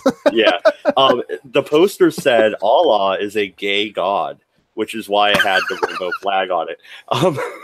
Like, okay, first off, I think that's fucking hilarious. I don't care who you are. Really, that's why a member of the Commonwealth is not allowed inside her own supposed country. Because seriously, the British Isles still recognize the Commonwealths as British citizens, at least last I checked. Wait, did she do that there, or did she do that before? I'm not sure. Yeah, I think before. I think she did that when she was over there on the flotilla trying to stop the refugees. Man, this girl, if I wasn't already married, I swear. I watched 2 of her interviewers, I think one with Mr. Molyneux and one with Mr. Avocad. And from what I essentially heard is when they were getting ready to get back on like the next bus to actually like go to where she was going, after they scanned her passport, the dude did a double take. He's like, hold on, they call some folks. They basically don't let her get on the bus, and it kind of sounds like, based on her counsel there, that they held her for whatever the maximum amount of time was to try to find some reason to not let her actually enter the country. And they revoked her. They, like you said, man, they banned her. It's like, really? Okay, we've gone from the fucking Twitter ban to, well, we just don't want you here. Which, to be fair, President Trump did institute a 90-day ban, which is that even still going on? Has it been continued? Has it been struck down? I don't even know. Well, the problem I have is that Still looking through the court system, actually. If you really want to know. I just wasn't sure. I thought they said active enforcement was all right. I'm just like, I think it's been more than 90 days than that, and I haven't heard anything really. Well, the problem I have is that once you start banning people from entering your country, like Lauren Southern, I fucking guarantee you there will come a day when people keel over and say, yeah, let's just ban Trump. And then at that point, what do you do? Yeah, well, and they want to. That's the fucking awful part. Holy fuck, 40 ounce. Did you hear the questions they were asking her when they held her for 6 hours? Are you a Christian terrorist? Okay. I'm not sure if you guys realize this, but there were Christian terrorists. They used to blow up abortion clinics. That's wrong. Murder is murder. But last I checked, there hasn't been a whole lot of Planned Parenthoods being blown up, has there? There's a lot more acid attacks going on, and trucks of peace, and knife attacks on the London Bridge. I'm pretty sure their priorities are a little messed up here. Well, it depends on what's going on in the world too, because I mean, Dr. Tillerson was gunned down in front of his congregation. Dr. Tillerson was the late-term abortion clinic, whom Bill O'Reilly often brought up as Dr. Tiller, the baby killer. On he said that many times for many segments. And when I remember that story, it makes me think of what happened to the congressional baseball team. And when that happened, it made me go back to that. And I don't know this to be true, but I'm just thinking as a hypothesis, if you would, if you watched it, the general viewership of what they were watching for their news, I'm not saying there's a correlation, but I'm not saying that we may not be surprised. You know what? Maybe I'm changing the subject a little bit, but I would like to bring up that congressional shooting because Rand Paul was there. He had to climb out of the batting cages to escape.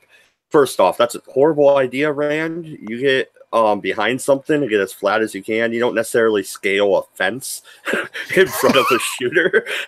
Just throw that out there. You throw your secretary in the way and I thought he was from Kentucky. I mean, maybe he has a rifle. But I don't know about you guys, but I didn't hear a lot of calls from the Republicans for gun control at baseball practice after that shooting. Did you? Well, no, it came from the Democrats, and ironically, it was because one of their own did it. Yeah, a Democrat with a gun. Fuck me. I didn't know those existed. Yeah. You've never been to Vermont.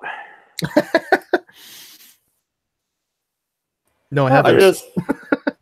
I think the world is getting insane. We have 16-year-old kids telling the world, we're more important than your Second Amendment rights, and somehow by taking away all the guns that will stop shootings. And then you also have the UK turning into literally V for Vendetta. Like, seriously, there's something really wrong with this country, is there not? Both countries, to be exact. It's a paradigm shift, man. I mean, things are changing. I mean, let's face it. We had enough issues just as humanity, just living among each other and just dealing with one another every once in a while.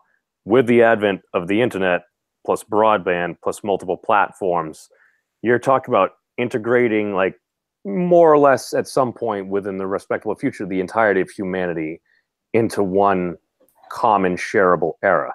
What could go wrong? Everything. Well, that's the thing, dude. We're dealing with shit. We need to figure our way through this, because if we can get past this, man, we could do great things. Yeah, I would agree, but at the same time, What's the likelihood that we are? How are you going to get past it? Okay, when you have a group of people, all right, who absolutely want to put a stop to it. Well, what do you mean? Who is it that wants to censor the internet? Germany. A lot of people.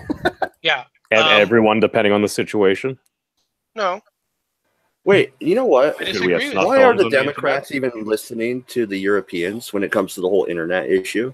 I mean, that's a real question. They take their freaking cues from the Europeans. What do you say? Well, they want that, but we still do have President Trump, and we also have Senator Cruz, who is watching. Well, don't get me wrong, but the right could be just as authoritarian as the left. There's a reason why I am a libertarian. Yeah, because you frickin' are scared of what it actually means. All right, dude, you talk about the. I thought you were going to say I was scared of roads. I thought you were going to go there. No. When you talk about the right being just as authoritarian, no, they're not. All right, I want you show me the laws. Show you the laws. Show me the draconian laws that you're talking about on the national scale that you're referring to. MC, is it your business what I ingest into my body? Yeah, you can use history if you want. Let's see them. Is it your business what I ingest into my body? Yes or no? What do you mean? Does it affect you? That's what I mean. Because the right is just as authoritarian on. I hate to tell you this, but the leftists are just as likely. In fact, they're more likely to sit up there and put in those kinds of bans. Dingbat. And that's why I lump them together on the same end of the spectrum. Who sit up there and wanted the power and give the government the power to make those decisions? Do you think that was a right-wing government that was doing that? Because it wasn't.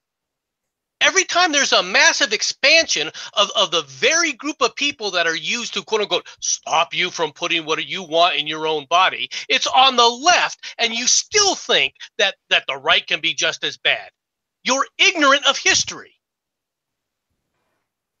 Okay, I was going to be offended at the Deanbat comment, but ignorant of history has me a little more offended. You cut me real deep there, MC.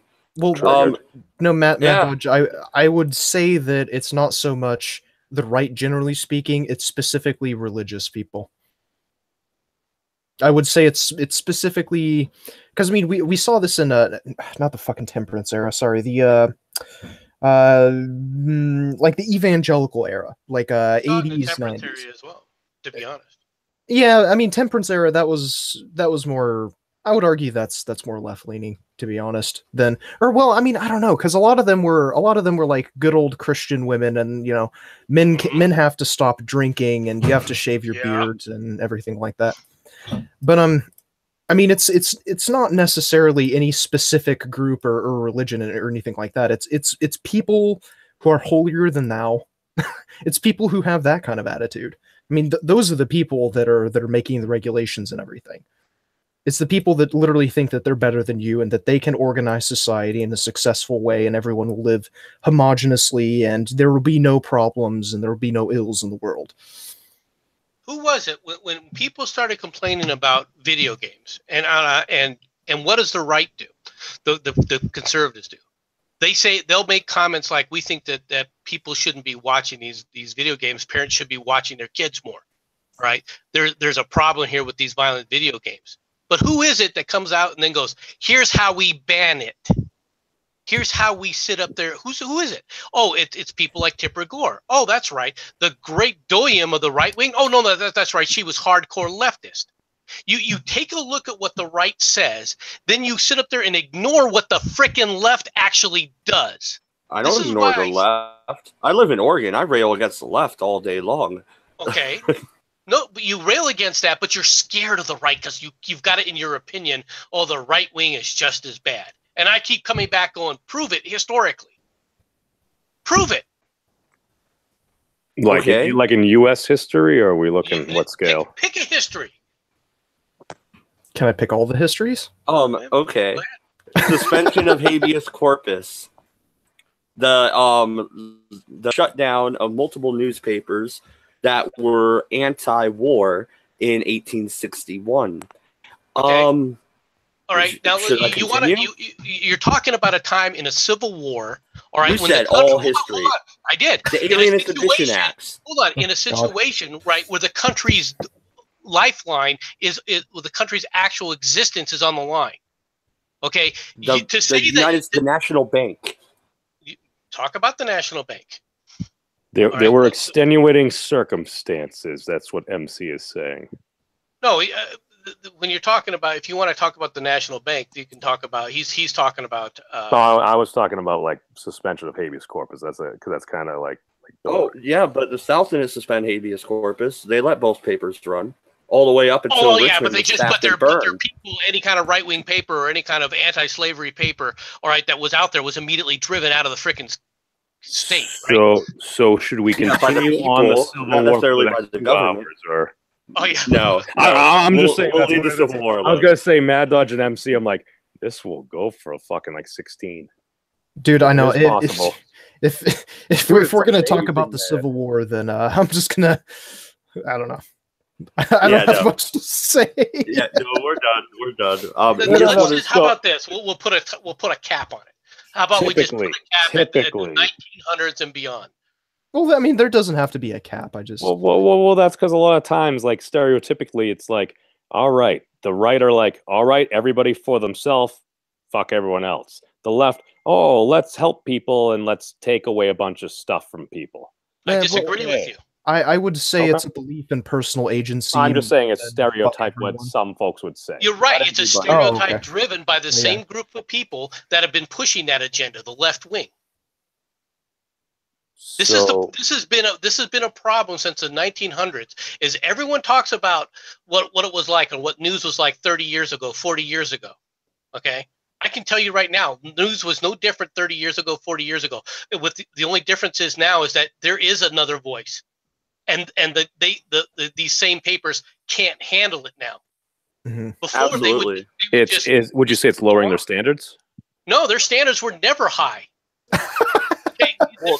They could hide their standards. You think this is the first time that the New York Times was just this in 2016 was the first time that people actually were outing the New York Times for literally and intentionally falsifying papers or falsifying reports? They're reporters. They have reporters that had gotten awards, Pulitzer Prize awards, for news articles that later on they found out they made out of whole cloth, that they invented, especially like the one on homelessness. No, the difference is that there was nobody that was really pointing it out in any kind of broad scale. It wasn't widely known by people. Well, you could write a letter to the editor, MC. That was your out. And you could write a letter to the editor, and if they choose to post your letter, all right, that meant that if you were right wing, you're obviously really one of those morons who hasn't found a way to speak. Do you notice how they don't let people like me go up there and talk on these talk shows? Somebody who's passionate and aggressive. Somebody like that who's going to start demanding things from them. You think that they're going to have those people out there? If they do, what they'll do is they'll do an interview and then they'll splice the holy hell out of it. Well, I mean, just at that point, like, don't they just want to like fill up a show? It's like, all right, we need somebody that has this position and one person that has this position. Only if they can't defend it well. They don't want to sit up there and give an equal time or an equal slant to it. And they don't even if you go back to the idea of for example, homosexual marriage, right? I have repeatedly told people that not everything to do that's against homosexual marriage has anything to do with religion. There are reasons why you don't want to allow it for a variety of other reasons. No, there's not. And when I start putting them up there, what do you hear? Well, I never heard that, or well, they just didn't make that case. It's not that they didn't make that case. It's that case was never heard. But that sounds like you want guns. Okay, well, because you're passionate about it, you believe in it. The difference today, though, is that the press doesn't have the total control that they had, but they did still have a lot of that control, even more control, back when the debate on homosexual marriage was going on. Well, isn't truth a good thing? Was it? What do you mean? What truth was there? Like, if more people are we can better actually, off like, now? Let me ask you a question: argument? Are we better off because of homosexual marriage? Is society better off? People are happy. Who's happy? People. Really? Well, how are they happy? I hate to tell you this, but when you're married, People can have a title next to it and just that has people nothing to feel do good. with it. That has nothing to do with it because that's not even what marriage is. Well, marriage is a contract. No, marriage is more than just that. Well, in which regard? It's a contract. It's a sacred matrimony between two individuals. Notice I've never talked about that, and no, it's not. Marriage has nothing to do with religion. So it's not a contract? Would you say it's about raising kids? Maybe? What? Okay, it is about raising kids, but who? It's a recognition by whom? By God? No. Gosh, the state? Government. The state? By society. It's a recognition by society of a special relationship for the purpose of raising kids within that society. That's the primary reason why you have marriages. Have there been nations, all right, that tried to ban marriage? Probably the Soviet Union, if I had to guess. The Soviet Union did attempt to ban marriage, and their society started to fall apart. Because of marriage? Because they weren't getting married. They nulled all marriages. Everything started going to hell. This is Lenin tried this. He tried it for like 5 years, and he realized it was a disaster, so they had to go back to it. So he tried an experiment and it failed. A massive experiment. You got to remember, he's an atheist. He doesn't believe in. He doesn't think that he was like everyone else, like you were saying. Well, marriage is between you and God, right? There are religious people who add that to it. I'm not going to deny that there are people that do follow it from that standpoint. But marriage, as it's recognized by the state, all right, is done for the state for the rearing of children, for the stability of rearing children. So now, when you take that and you say, okay, well, let's add homosexual marriage to it, how does that add any stability to society? Well, wasn't that just kind of like the concept, like the nuclear family and stuff like that? Like a family like that has like two parents there is better than like one? Why is a nuclear family important? Because everywhere it is tried to break up a nuclear family, it gets destroyed. The society falls apart. Why do you think the nuclear family was just an accident in going through mankind as mankind evolved? Well, why is it that you have promote adoption? Why is it that you have marriages in China or Japan? Why is it that you have it in Djibouti? All right. Why is it that you have it in the Mongol states? Why is marriage, all right, even accepted in the tribes down in Borneo, or the tribes down in the same and in a different tribe in a total different area in the Amazon? Okay, there's a reason societies decided on marriage, because for the raising of children, it's the most stable platform. All right, and it isn't, marriages are not conducted, all right, so two people can sleep together. That's not what they're, because you could still sleep together. Nothing's stopping anybody to sleep together. All right. Being married or not married didn't stop people from procreating. It didn't stop people from sleeping together. Well, it installs a certain amount of like ethics, one could say.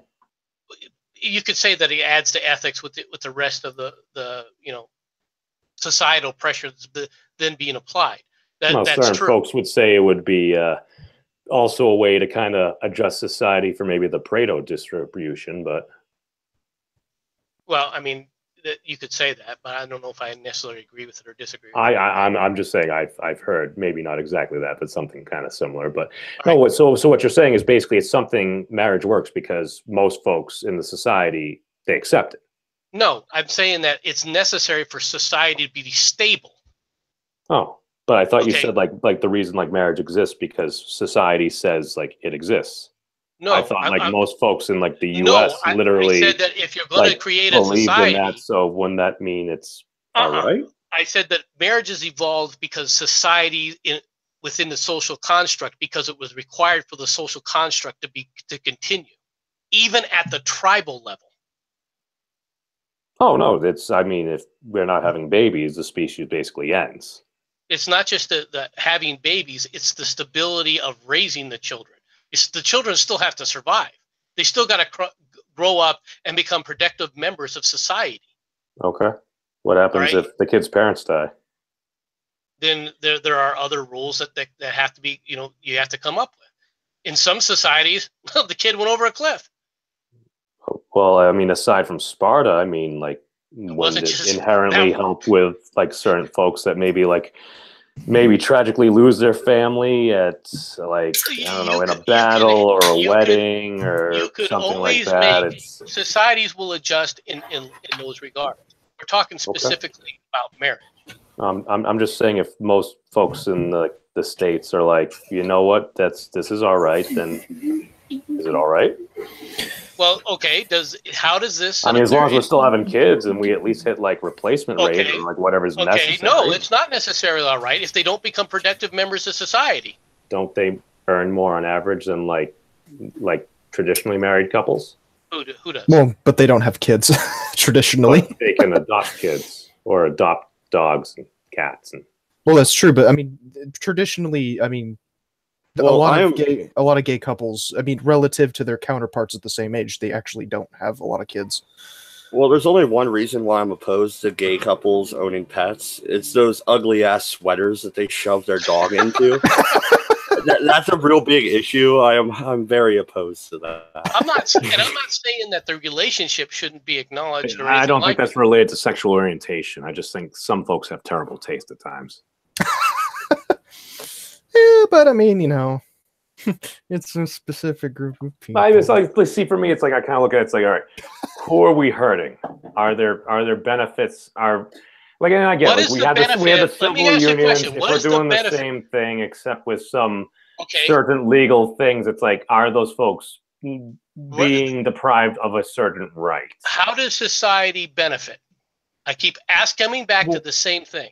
This is something that's done by society, for the benefit of society. Well, it takes it off the table of folks arguing about it, and whether deliberate or not, it may have led to our it's taken off the table.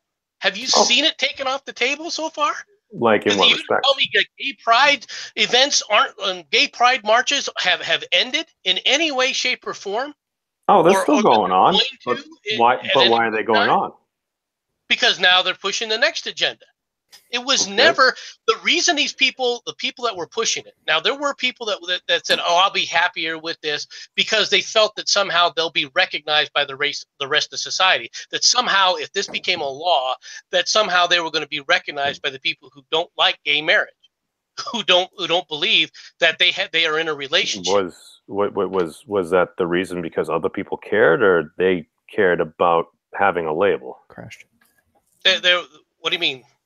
Like, basically, because like civil unions was essentially the same thing. It's like the argument always was like they just didn't have the name marriage, and the folks that were against it are like, well, no, we're okay with civil unions, but it's like maybe I'm arguing for more of the religious context, perhaps. But all I'm saying is just what you did is you changed the definition of marriage to suit one group of people because they were drawing a false equivalency. No, but what I'm saying is like, it was something that was argued about. The court had a ruling. You can argue whether the ruling was right or wrong. The ruling, as of now, it stands. It's the law of the land. But has it quelled anything? Well, no. Well, let me ask you this: is it directly because of that? See, I kind of think that the way I'm looking at it is like, okay, that was a big fight of social justice, but like, as far as like things that folks like truly feel passionately, like the majority of society, or just like at least a strong amount of many people feel to fight, like if that's been won, then like what happens? You find other things to fight about. And that hasn't that kind of led to like the past few years, maybe? Really? I disagree with you, and here's why. Okay. When was the court ruling for Roe v. Wade? What year? A long time ago. Mid-90s? I don't know. MC, you may not have had many more brothers or sisters. I've got two other brothers and one sister that are alive. All right. Hey, no power to you. You gotta bless family, or at least count your blessings every day. All right, but back to this. Roe v. Wade was done in 1973. 73. Okay. Right, that's over 40 years ago. Do you see it dying down? Do you still see the debate for about abortion, dying down in this country? I don't see a lot of it as much. It hasn't died down, dude. Wait. What you're saying is folks that have very strong beliefs about things are still arguing about them years later? I'm saying that a court ruling is one of the reasons why they're still arguing about it. Because it wasn't decided by the populace. It was decided by unelected bureaucrats. That is, no, that's why I said the court ruling in and of itself, however, was a disaster because yes, in order to undo or amend that, Congress needs to pass legislation. No, Congress, that has nothing to do with it. It was decided on a court. It is decided on the whim of a court ruling. It can never now be over. It's the only way you're going to overturn it is by overturning the court ruling. This will be an argument that goes on continuously, that it will never end because it was never decided. All right. It still comes down to the same thing. People have to make a choice of when does life begin. If life deserves to be protected, if you deserve to be protected or you should be protecting life, then you have to determine when life begins. And that argument is not going to be settled by a court. It won't be settled by court because the courts do not want to even touch that part of the ruling in any way, shape, or form. Okay, so now how are you going to do that? The only way to do it would be to overturn the ruling and then go through the process for the legislative process. But there's one group of people who have no problem breaking the legislative process at each and every turn, or to just flat out ignore the process, even when they accept, yeah, that's the actual process. I'm sensing some hostility. I'm guessing a lot of it has come from your life experience, MC. I can fully acknowledge that. But I'm sorry, man, but I really have to do this. So what you're saying is life ends at 18. Life ends at 18? Well, yeah, that's when like a kid what? that gets out of high school would turn 18 and have the right to vote. Wait, What? sorry. How does life end at that point? No, what I'm saying is just, again, is this an accurate argument? I have no fucking idea. It's just we spent time basically arguing like when kind of life begins. And yeah, no, that's a fucking important discussion. But it's just, if you're dealing with one of the more original topics, like basically kids having things to say about maybe losing their life, it's just, I don't know, it just seems kind of weird. Well, okay, but what do you mean? I mean, I don't think abortion and gun rights are necessarily linked. I didn't say gun rights. I said like kids like having concerns about maybe dying. Okay, I think I know. I don't understand. I'm really not following you. I think I know what you're trying to say. I think you're trying to make a distinction between where life begins and where agency begins. I was being kind of disingenuous. I understand. It was not. But basically what I'm saying is like we've kind of argued about like, okay, you have this one argument for this, but then it's like these kids kind of want to say something. And like I understand, no, there are problems in the media and everything, and we do need to like see as many sides and everything and just basically help find solutions, because kids getting killed isn't cool. It's just, and again, it's just, you seem very passionate about it on different issues, which is fine because we're all each individuals. But it's just, I'm just saying, like, is it really surprising that folks on the quote unquote other side feel the way they do? No, because what they're trying to do, all right, is take away something from me. I'm not trying to take away anything from them. Oh, what am I trying to take away from them? the right to have a conversation? No. How am I trying to take that right away from them? I'm not trying to take away that right. Memes. I went on my rant about these kids mainly because of this. If they have the right to come out and protest, I guess. If I was their parents, I would be fucking grounding them, taking away their cell phones and their car keys. But I'm not their parents.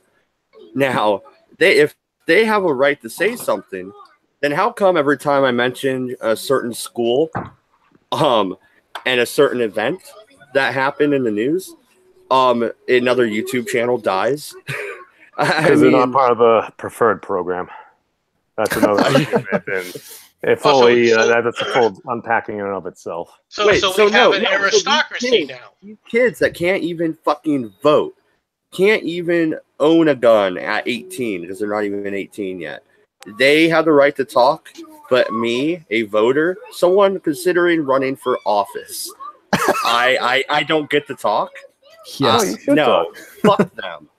No, there are kids. plenty of Put that problems. on There a are plenty of problems in the poster. world, man. Mad Dodge Absolutely. 2020. Mad Dodge 2020. You know what? That was very passionate.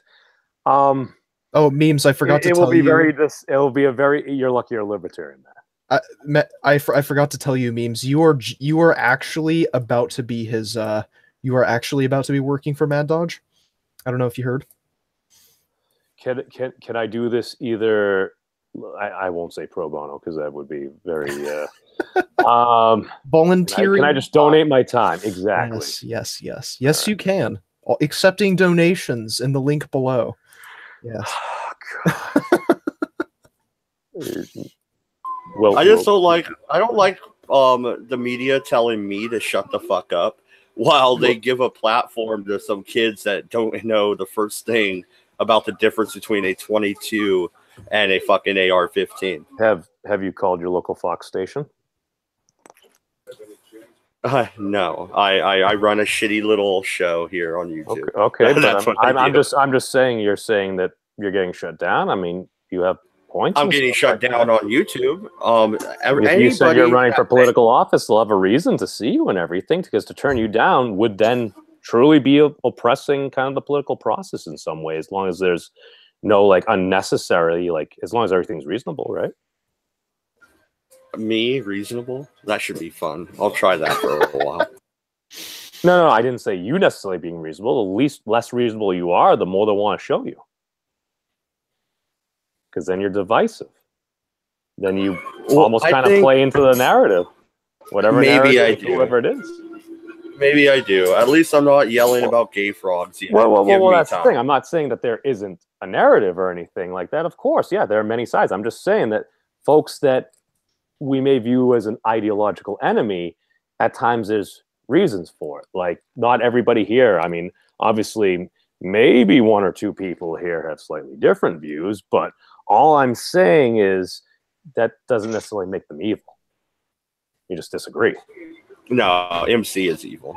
Well, that's why he works for the government. Shh, I'm sorry, I'm just kidding, guys. Yeah, NSA, we apologize.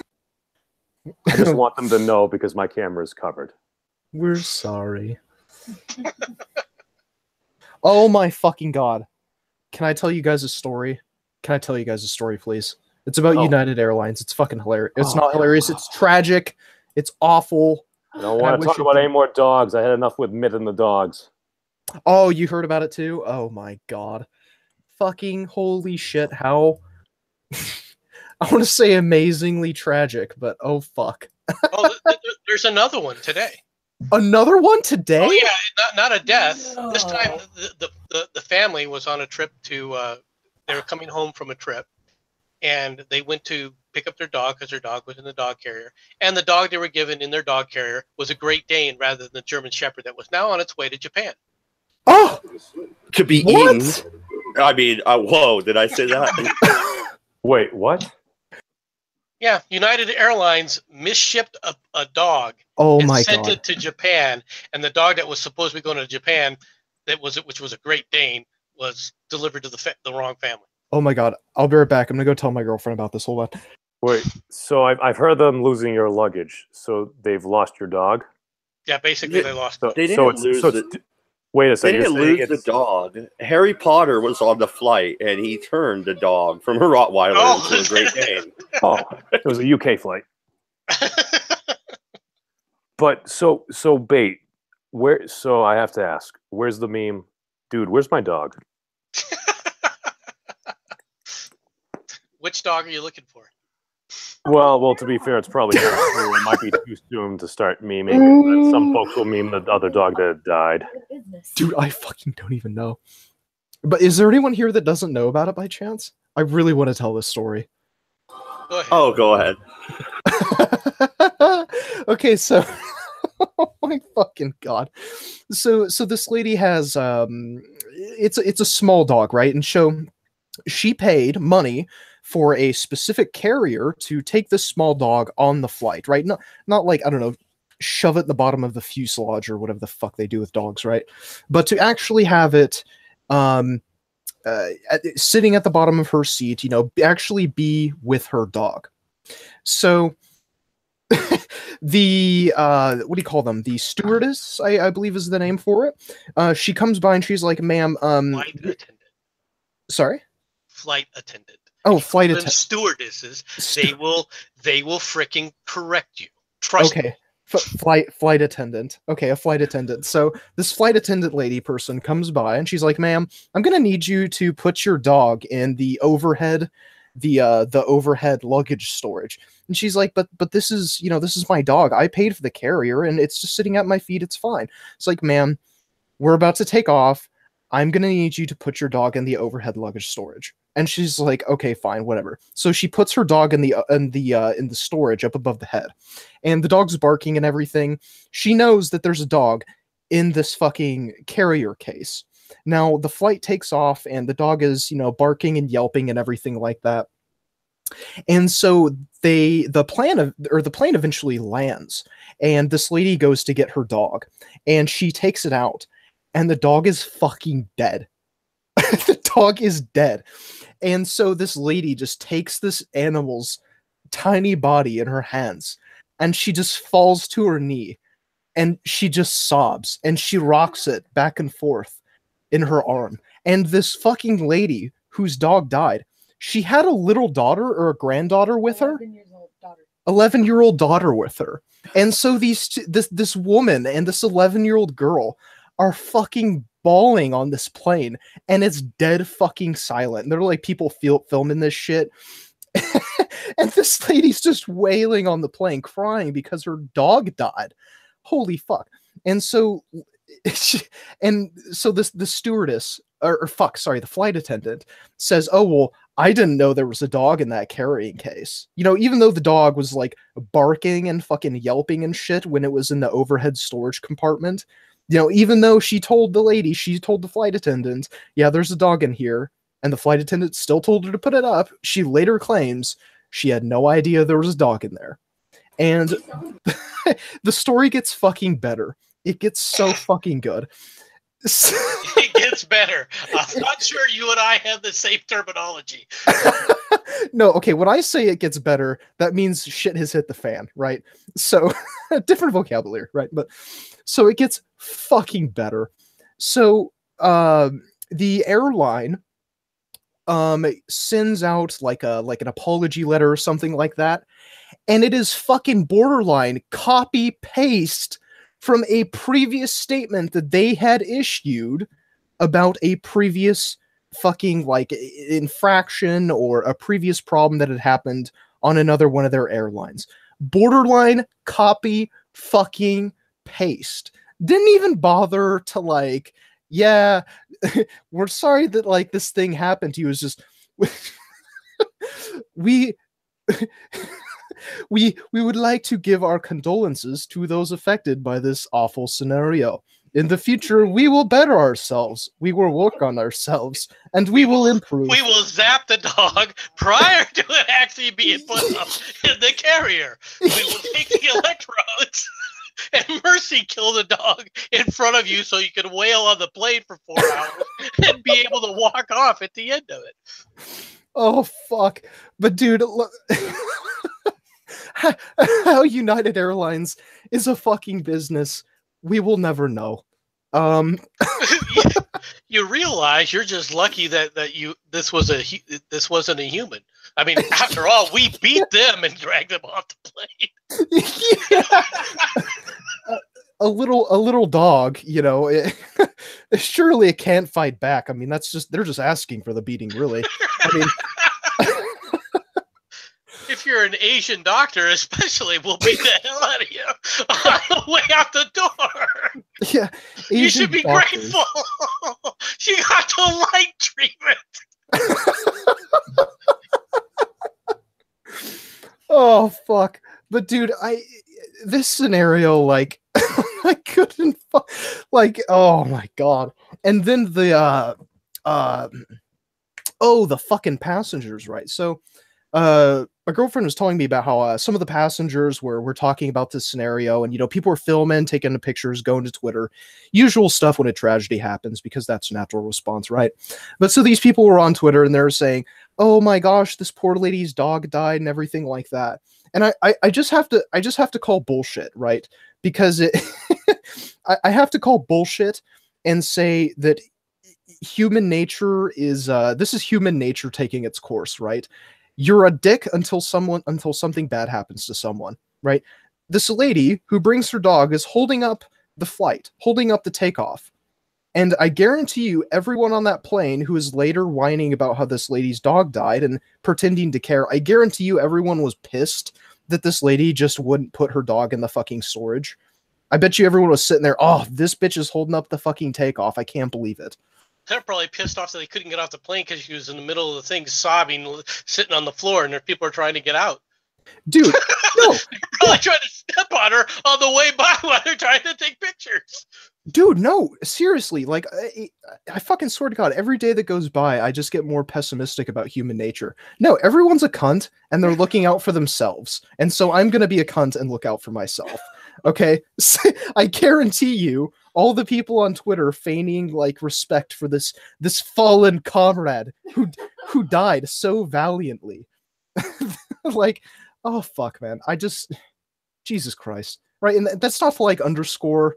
like, this lady probably feels like shit. I mean, it's a puppy. We're not even talking about a dog that lived a full life. We didn't like nice long walks down a sunset beach and everything. Like, this is a dog. This is a tiny puppy. So, didn't even have the decency to, like, live a life or anything, right? But the dog didn't have the decency to live a life? Is that what you just said? Yeah, it's a dog's fault. No, you know what? I misspoke, but I'm going to stand by that. That dog's a piece of shit for not living its life. It doesn't give it the common decency to live a life. That dog didn't have the decency to fetch. You know what?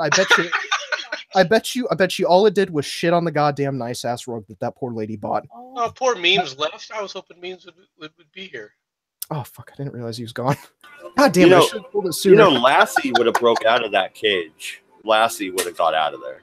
Lassie would have been barking too, going, there's a dog in the carrier? Don't worry, Lassie, it'll be all right.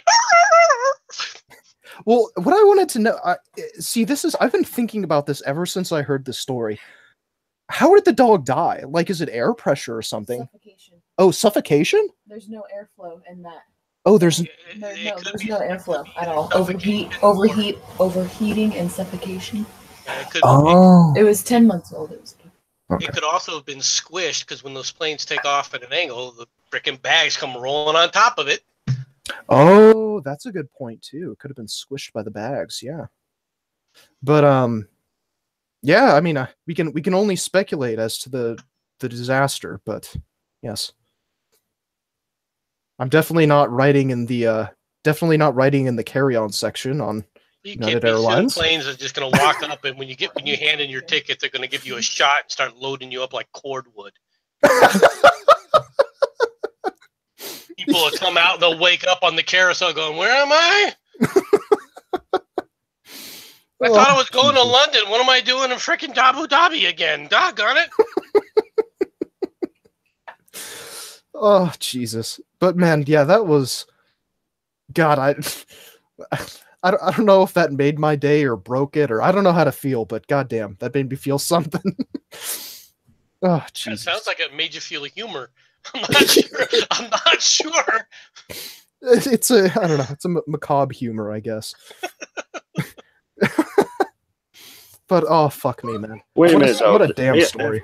If they allow the dog like onto that plane and not into the cargo, don't they have regulations in place? Shouldn't this not happen?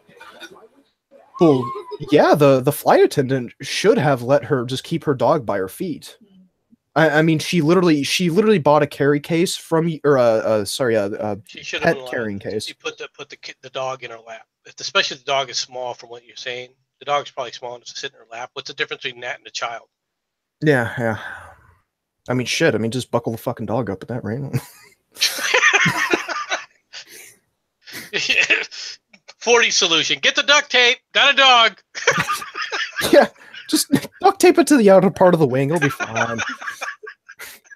I mean, if it was is that what happened in that Twilight Zone movie where Shatner, there's something on the wing? It was just a fucking dog. Yeah. I mean, look at it like this. If it was like a dachshund or a basset hound, one of those big ass floppy ears, it could probably just fly itself and make a safe landing. I mean, fuck. All right, your stream took a dark turn. You may get banned again. Yeah, I was about to say, you better get a third channel. Oh, fuck. Screw that. I'm making you make the next Redeye fucking live channel. Damn it. Like, they keep banning me. We're going to get you banned. Oh, God. Yeah, but that's quite a story. Oh, Jesus. I'm sorry for yelling at memes. I don't have anything against memes, but it irritates me when people try to preach to me and use children to sit up there and say, well, don't they have a right point of view? No, they don't have a right point of view. And this isn't a discussion. It's not a discussion in any way, shape, or form. It's just like when people say we need to have a discussion about race. Okay, we need to have a discussion about race. How come that the discussion involves you shut up and we tell you what you should feel like? That's your discussion. That's what you mean by when you say we're going to have a discussion on race. Yeah, that's right? it's a fucking dog whistle. Discussion means agree with me. It's ridiculous. Now, I have no problem if they wanted to have a discussion, but you take a look at that CNN quote unquote town hall, and you're going to tell me that was a discussion?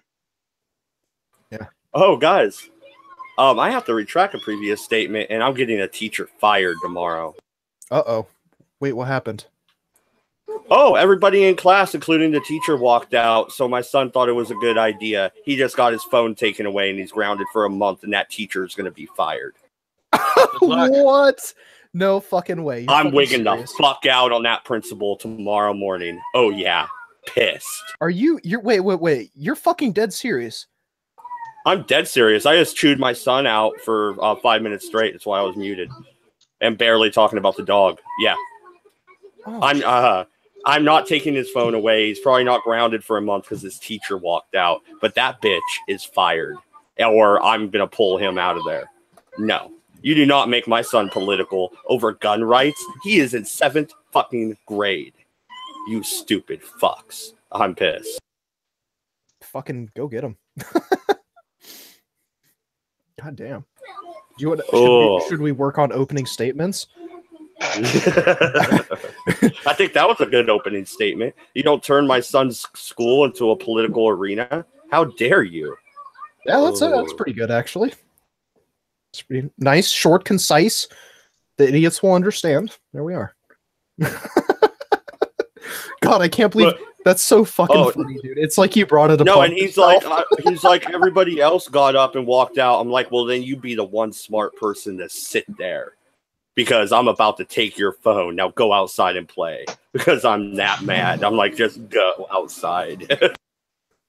It's funny. My parents told me that even when they weren't mad. You come back to the house, we're going to beat the shit out of you. Now drink a glass of water and go play. I miss being 12. No, how dare they fucking turn my son's school into a political arena? Over something in Florida? Florida, you dumb fucks. And my son goes to a charter school. Like, I thought they were better than this. I was praising them at the beginning of the show. I thought they were better than this. And he came home all happy, thinking I was going to be happy. I participated in the walkout today, and all of a sudden I muted and... Well, you did what? Well, I mean, that's one of the things that that bugs me. First of all, it's the fucking emotional blackmail. I mean, you're flaunting kids in front of people's faces, and with the expectation that they won't fight back, because if they do, they'll look like cunts. They obviously hate the children, right? But the second part, oh fuck, I totally forgot the second part. I'm just kidding. MC say something. That they don't notify parents, and they just encourage kids to walk out of class when they don't know if that kid's going to go home and get grounded like I want to do. But I'm not going to. I'm going to be temperate about this because he was peer pressured by an authority figure. A authority figure. You heard it. It goes back to like I was saying before. Honestly, it goes back to what I've been trying to say. These are the same people that won't take a gun to school to protect the kid or anything else. All right? Well, it's not my job. It's not my responsibility. But you had no problem with teaching them responsibility to act on emotion, but not act responsibly in a social setting. That you took for yourself, that you took on. But at the same time, when somebody says, "Wait a minute here, if you're going to be, you're going to take this," it's the same crap that these teachers in the NEA always does. That's why I can't stand the NEA, because they don't care about kids. They truly don't. They'll claim they do. Oh no, we can't kick out all these kids. Why are all these kids who do not want to be in school when somebody turns 13 and 14, okay? If they don't want to be in school, they don't want to learn, why are they in school?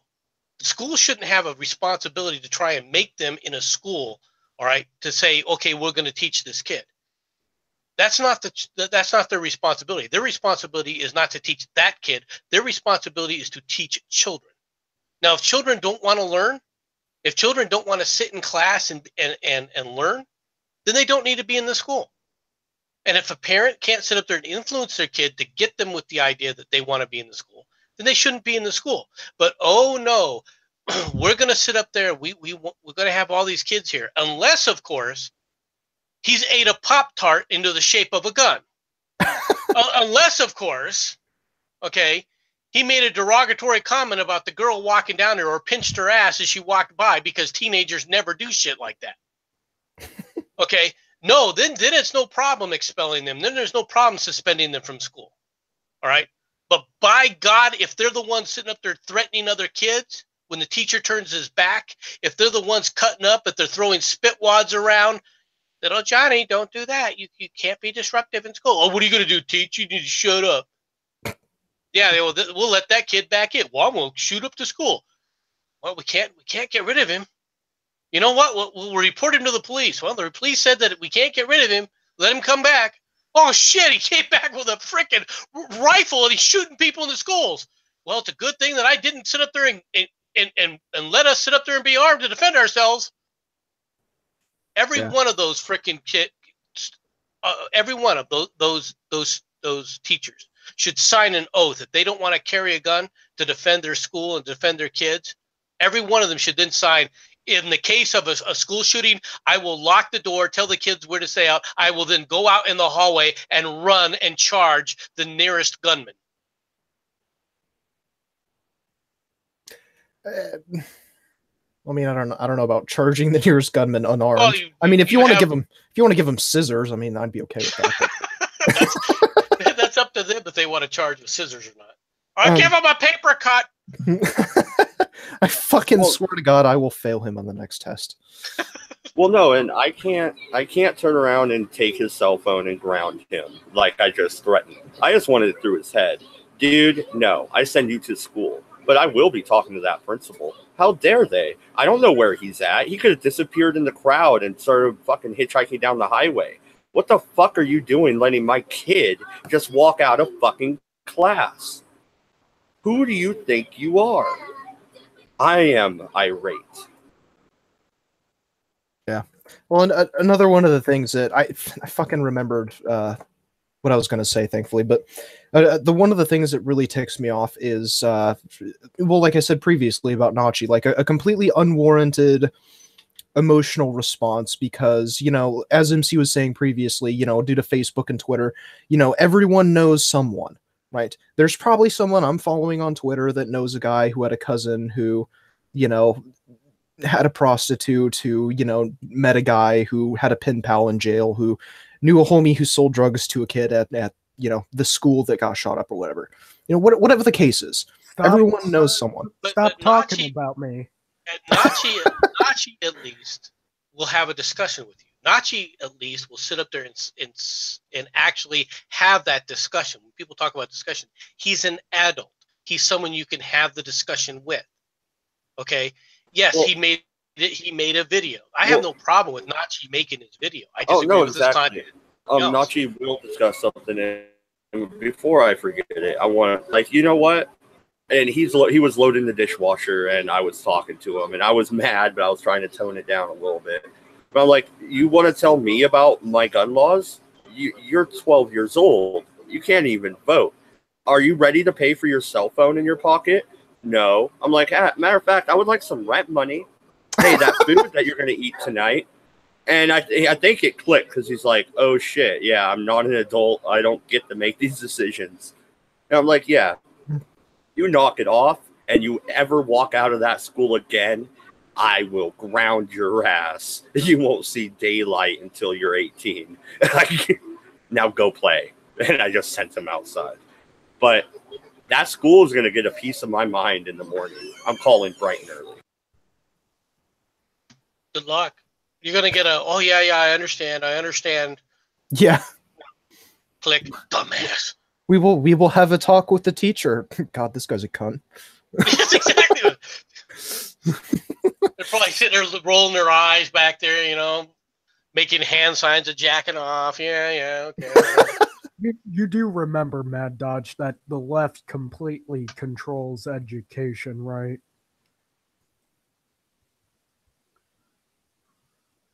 He's probably savagely beating his son about now. He probably is. We'll assume he says yes. But this is the problem. There's a reason I complain about leftism. There's a reason I complain about it. Right. And, you know, you want to start talking about this, the conservatism, a conservative philosophy versus a non-conservative philosophy. If Mad Dog even understood anything about the Civil War, he'd realize he could have used that against me, but he didn't even know how. All right. All right. Honestly, because in the Civil War context, you go talk about conservatism. Conservatives don't change things radically. Okay, that's the whole point of being a conservative. Is you're willing to change. You're just not willing to make major changes quickly because disasters happen. So you want to do things slowly, all right, and as minusculely as possible. It's not that I don't believe in change, and it's not that I don't believe societies change, or even that some change is necessary. Right? I mean, you want to talk about the gay marriage thing. I was only bringing up the gay marriage thing, right, just to point out a very specific issue. And this is people, when they talk about gay marriage, always come back to, well, it's because of some religious text, which means you didn't have the discussion.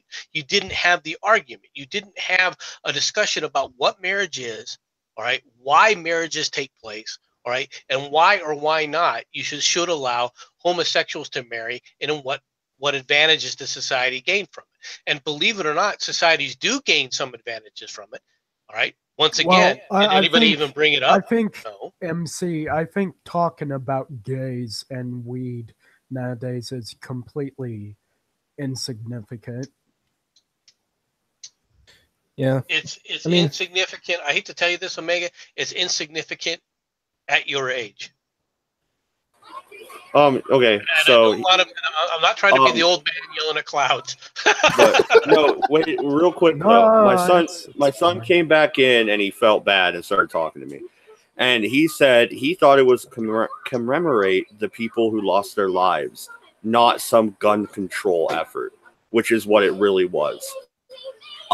Is that what they're telling these students? Are they lying to them? Oh, undoubtedly. I mean, if that's what he was told, it's probably straight from the horse's mouth. I mean, you know, it's not like. Yeah. And I'm not sure if I'm going to call and chew the principal out or write a nice 3-page letter and be all official about it. Do both. I was about to say. My recommendation, you better do both.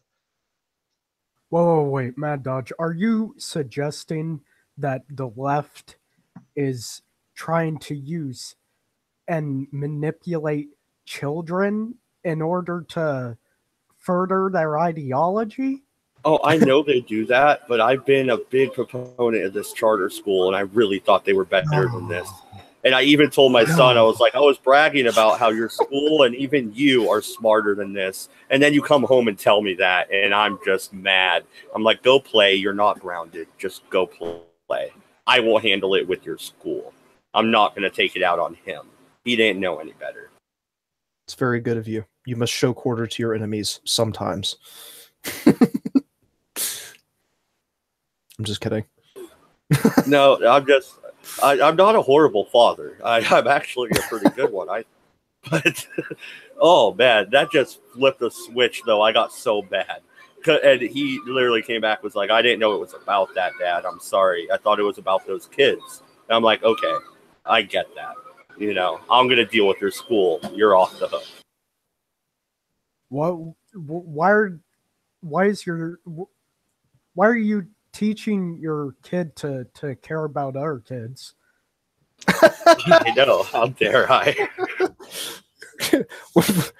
Empathy is so horrible. You're teaching your kids compassion and empathy. Jesus Christ, fucking fairy.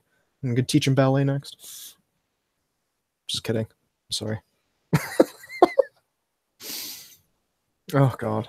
Only if he's going to be the quarterback. You need good footwork. Footwork. Blah. I couldn't even talk. I'm so mad, you guys. I'm toning it down a little bit now. I don't want to just be that guy tonight on the show that's just railing about everything. But that really makes me mad. And like, I'm serious. He could have just disappeared. Could have blended into the crowd and took off. And the teachers, what? They don't give a shit. They're just like, oh, there goes the students. Bye. Fuck you.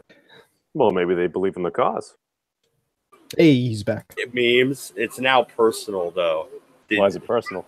Because my son could participated when I thought he was better than that. He just got an earful from dad. Oh, he did. He did. Oh, Yeah. Didn't you just get off saying that if my son ever did that, you would freak out? And I did. I did freak out. But he told me his teacher told them to, and everybody walked out. Really? So he would be the one guy in there just sitting there. I can see how that would be weird. So what you're saying is the teacher told the students to leave. That seems like a problem. Yep. That is a problem, and I'll be you talking are to paying the school. For basically, funds are going towards the education of the kid, and if the kids are...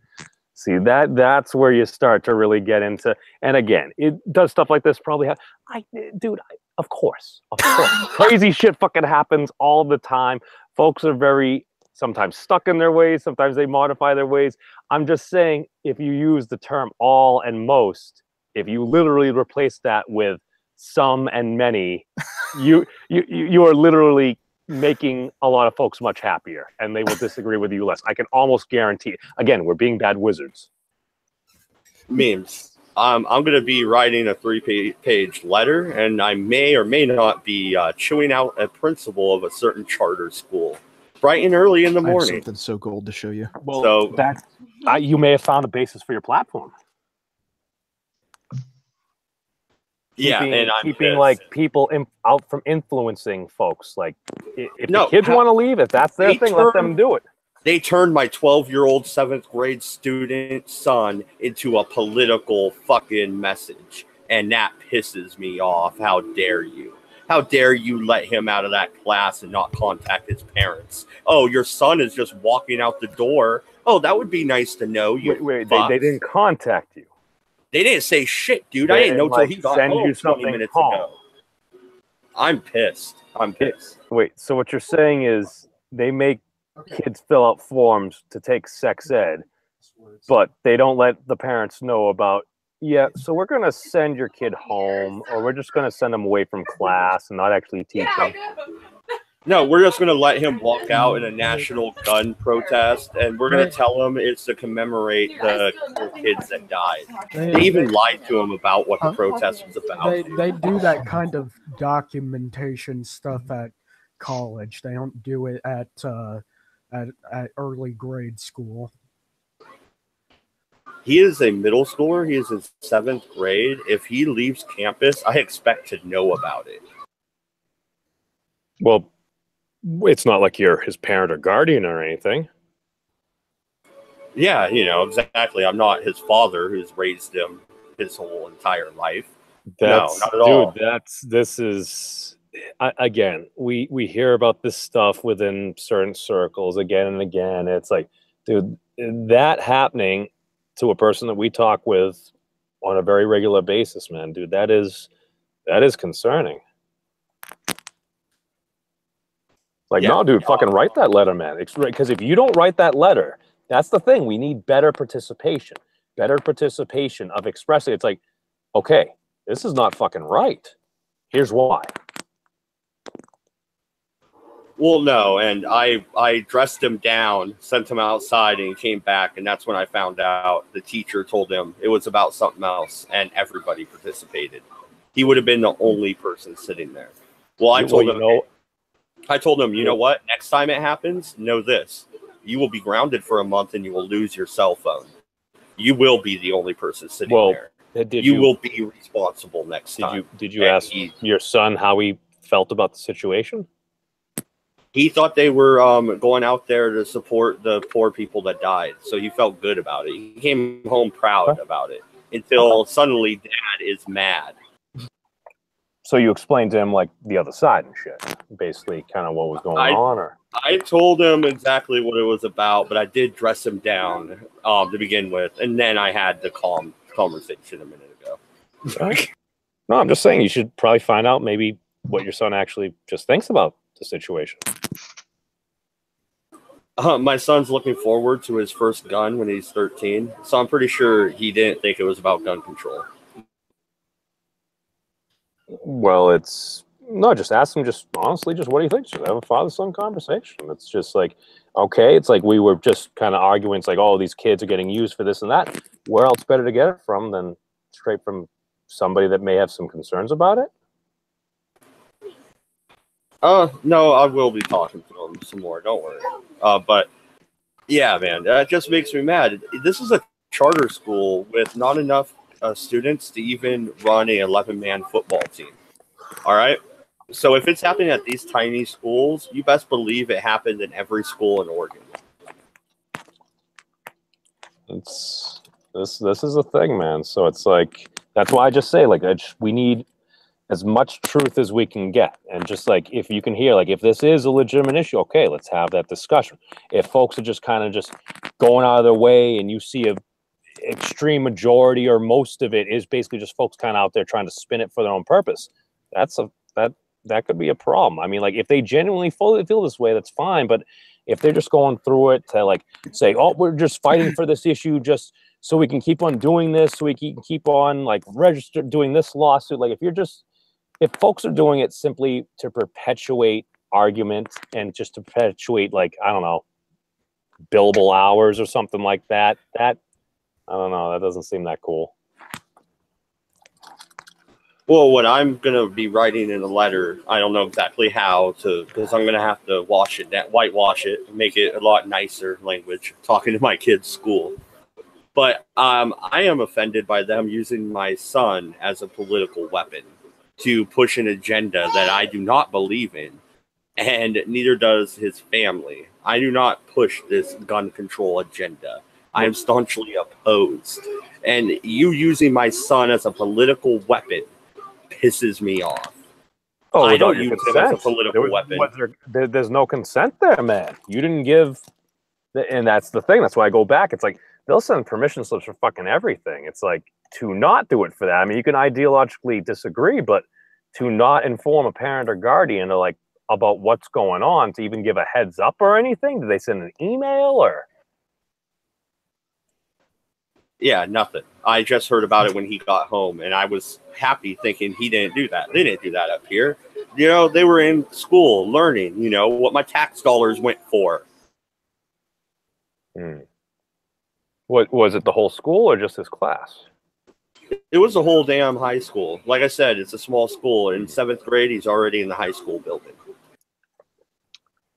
Well, what I would say is take a look at some of the folks there running the show, see their positions, take a look at the issues, and formulate your argument.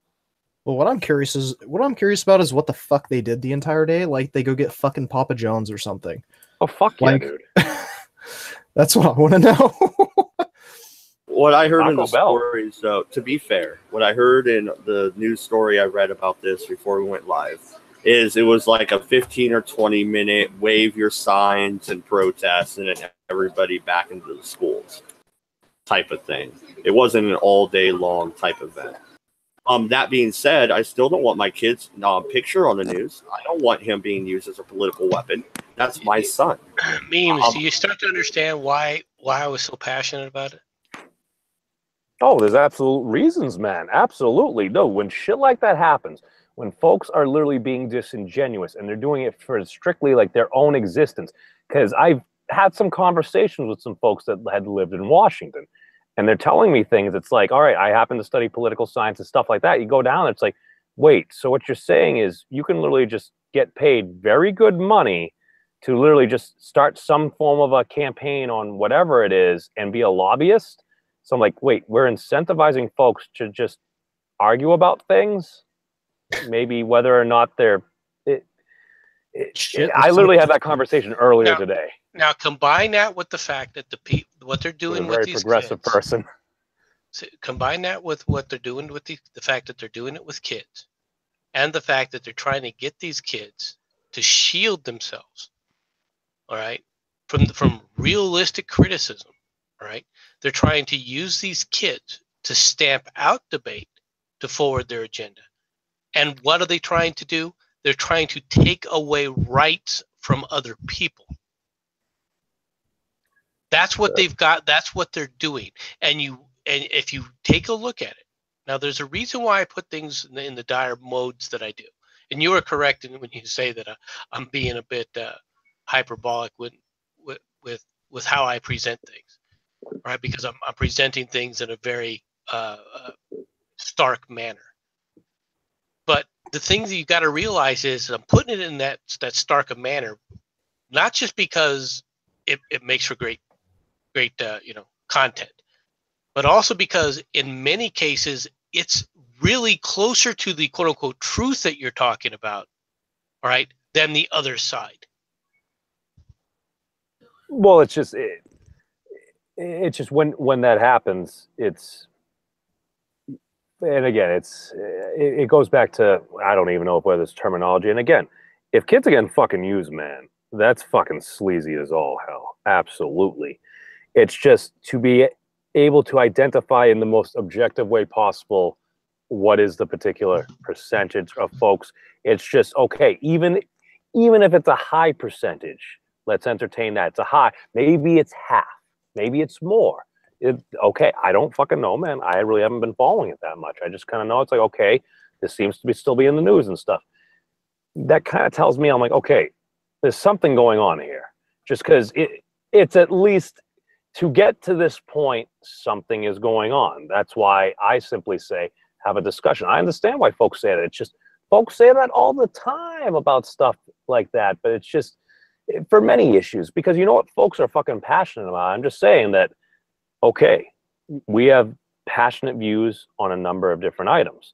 It's just, okay, if you have a passionate view for something, if someone has a passionate view against something, they're still a fucking human being. They just happen to have an opinion.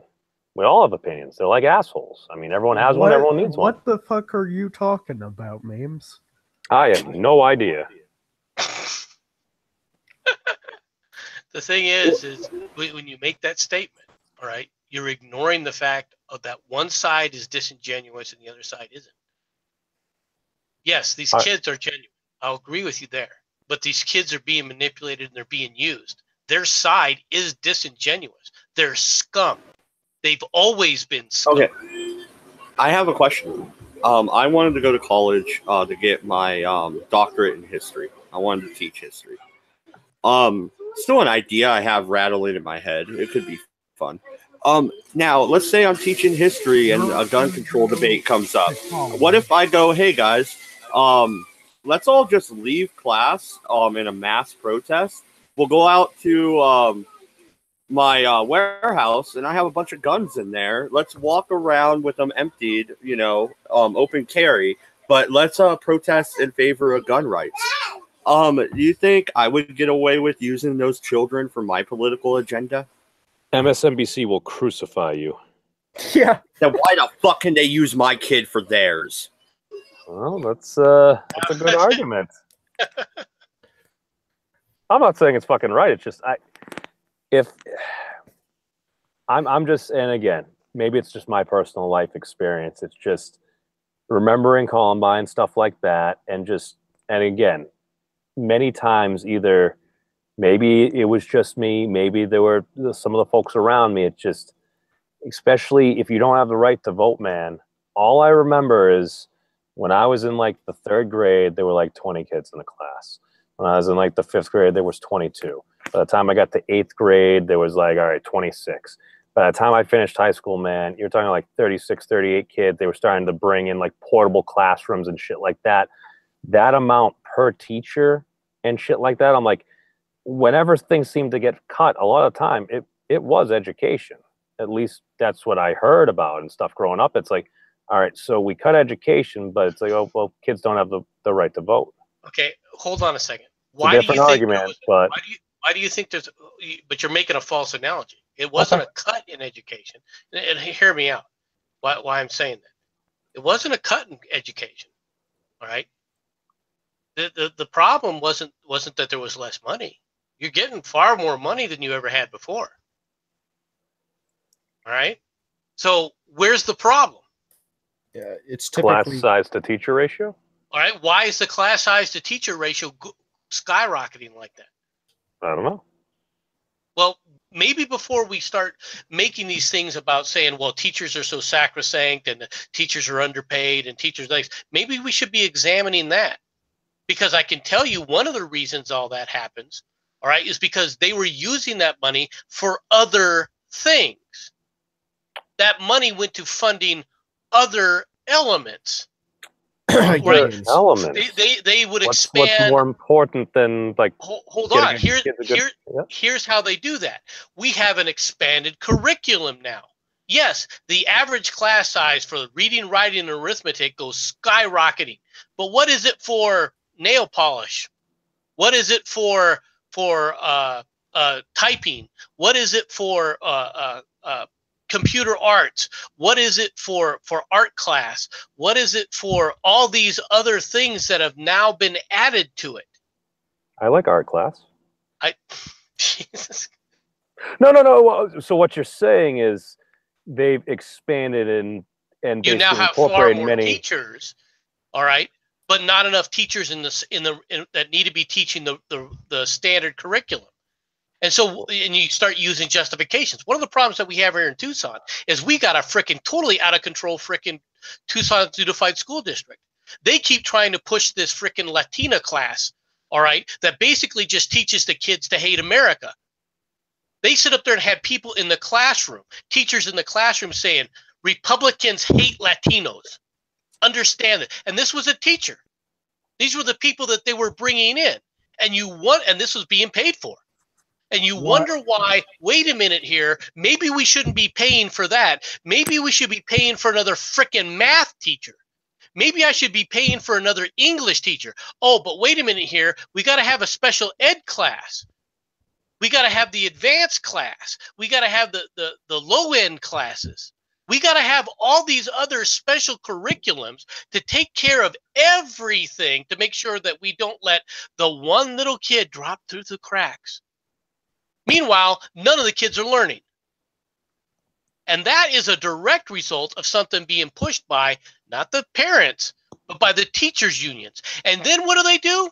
When all this stuff starts going to hell in a handbasket, they point to the student-teacher ratio, and then they start complaining we're not getting paid enough. So you're basically saying No, it's like the a misappropriation of funds. Sorry, but the problem there is those Mexicans haven't been iced yet.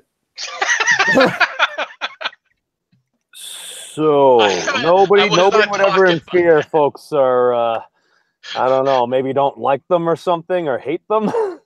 Nobody would ever be able to draw that interpretation by our current level of civil discourse.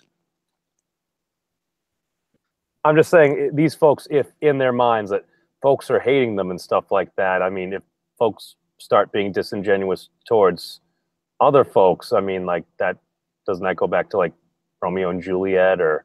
Well, doesn't it go back to a classroom where it's okay to cheat in class?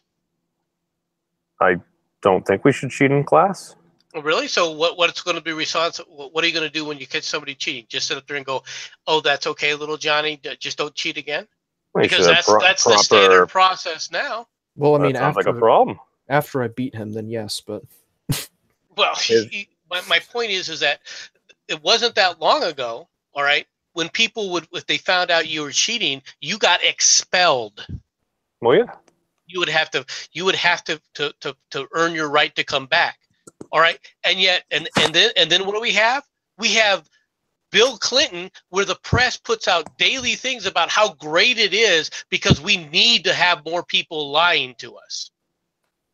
New York Times article, lying is good.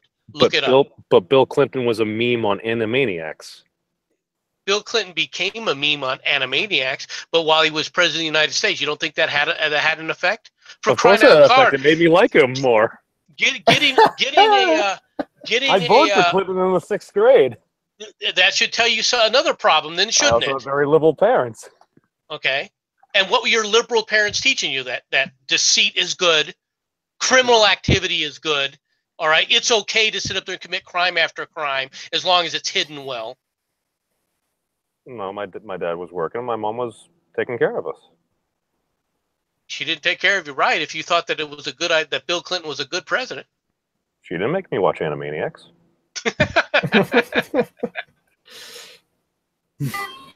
Hey, now, I wrote Bill Clinton, and I actually got a letter back. Fuck you, MC. And what does that explain? We're going back to north-south. We're going back to north-south, guys. That explains quite a little bit about your libertarian policies, doesn't it? Don't make fun of Bill Clinton, our first black president. Jesus, guys. Come on. There were freaking articles being written in the Boston Globe and the New York Times about how the authors, who were female, would be more than willing to give him a blowjob just to, quote unquote, keep abortion legal. And they didn't use the term blowjob. I'm sorry. They said giving him a Lewinsky. All right. If you really want to know what the media was like back then, you guys, I'm telling you, you guys think that the media was better then. It wasn't.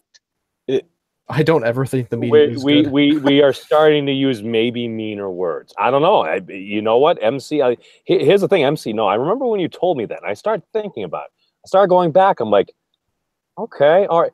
See, for me, I kind of think like this should be like, if we were going to do a national program, which that's, again, politically incorrect, I guess, but wouldn't it be worthwhile to like take all the microfiche from like all like these past newspapers and shit and maybe like, I don't know, put it on the internet so folks can actually go back and view historical evidence? Do you think that they want that shared online right now? Oh, probably not. What they've seen? Are you kidding me? No, it doesn't act in their self-interest, but I think it would be a good idea. No, I was literally about more to information, man. The more information we have, isn't that a good thing? They should sit up there. You want to know the truth of the matter? If we were going to do one thing that the government should spend money on, honest to God, the government should sit up there and go to the Library of Congress and frickin' digitize all that and make it free. So that anybody can go online and read anything that is part of the Library of Congress. Wait, that's not the case? Did that. No. Yeah, I thought they already did that. No, they haven't done that. But you guys are forgetting something. People, websites like CNN and everything, they actually started putting up firewalls so you literally cannot archive their articles. I don't know if you guys knew this. You literally can't archive CNN articles anymore. You can't archive MSNBC articles anymore. Well, how about if you pay for it? No, you cannot archive them on a website. But why not? Then you'd be able to cite them as sources and like. Yeah, but they don't want you to. MC's right. I mean, that's why I fucking. Well, why wouldn't they want folks to see what they wrote? Because they look like tits. Because they were lying back then, and people have learned this. Well, that seems very not standing by. If you can't stand by the fucking shit you put out, I mean, what the hell's the point, man? Well, but they don't want you to know that. Once again, it's what we say. You have to listen to what we say, not what we do. Doesn't it kind of go back to kind of like the delete this mentality? It is an elitist mentality. No, not elite. Delete, like deletist. Because I heard certain folks that it seems like folks of perhaps a particular political persuasion, a lot of times if they see something that they don't like or agree with on the internet, they say delete this. I wonder if there's actually something to that. Because like if they don't want you to be able to source anything or something, like it's behind a paywall, okay, I kind of get that, but I'm like, if you don't even want folks to be able to look back at the history about what you guys wrote. It's like, are you a newspaper? Are you a network? Are you news? Or are you just folks putting stuff out there on the internet like everyone else? That sounds like a problem to me, man. Like, see, that's why I'm like, for me, like, I'd like to see like as much information out there as we can, as accurate as it can be, and everything. You know, if it's inaccurate, let folks fucking debunk that shit.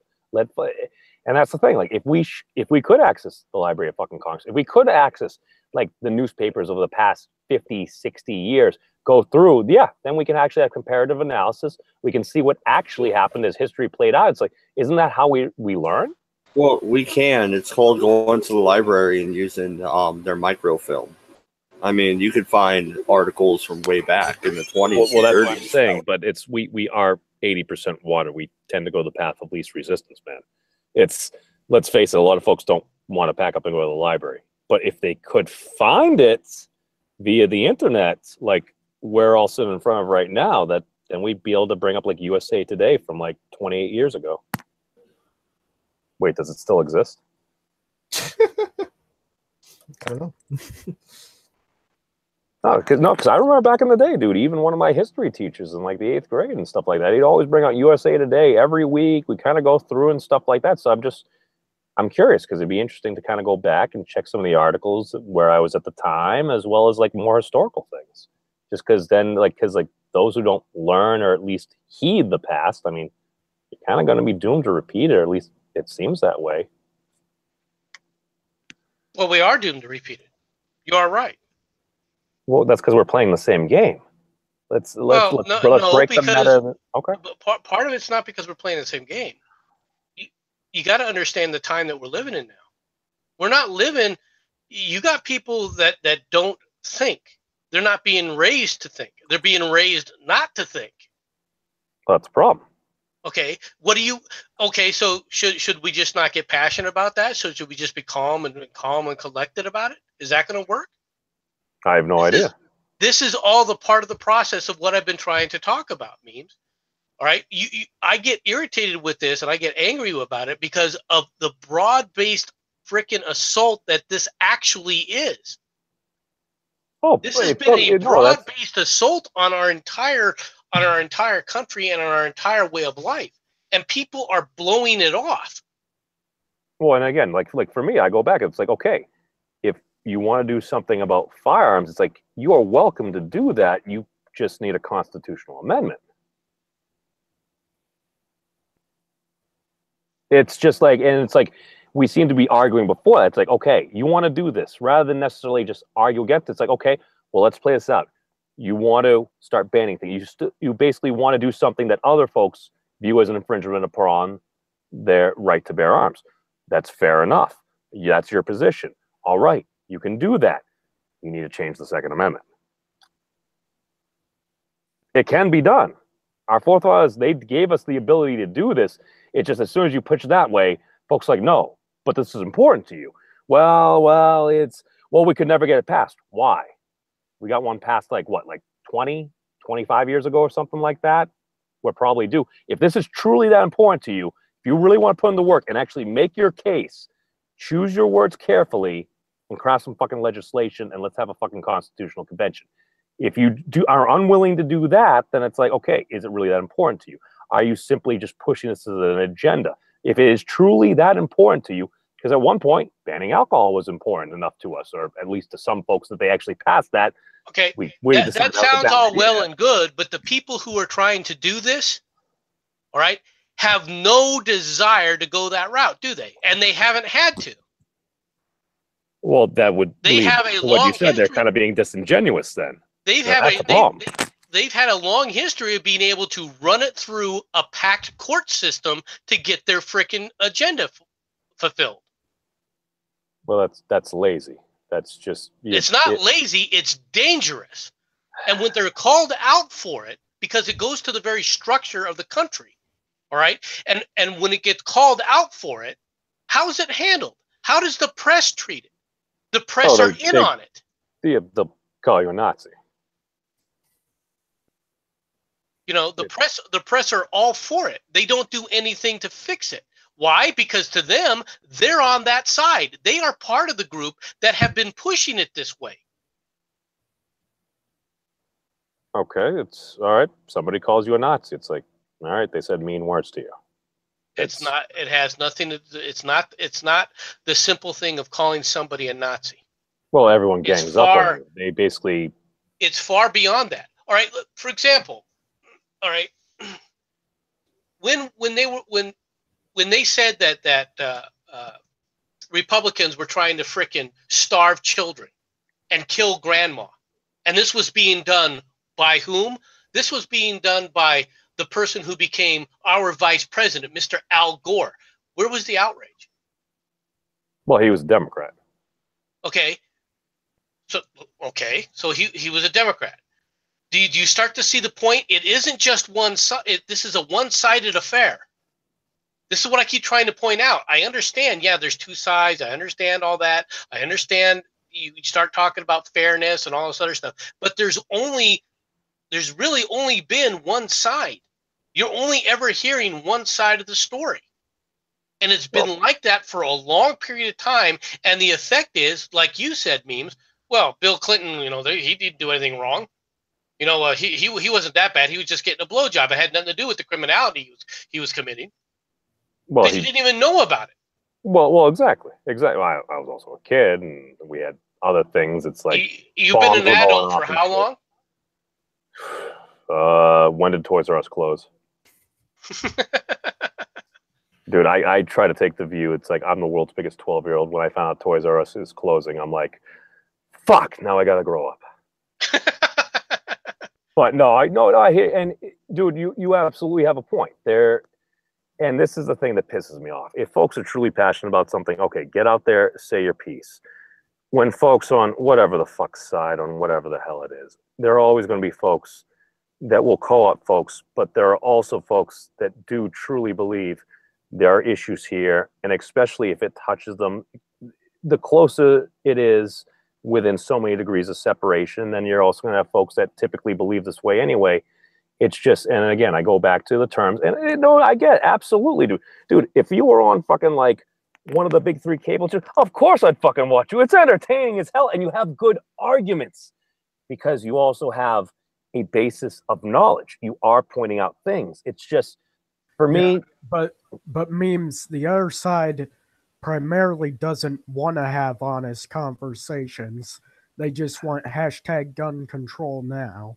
But that's lazy. And that bothers me because there are arguments on many of these other sides. It's just folks aren't making maybe they're not the best arguments, but you know what? There are at least better arguments to be had.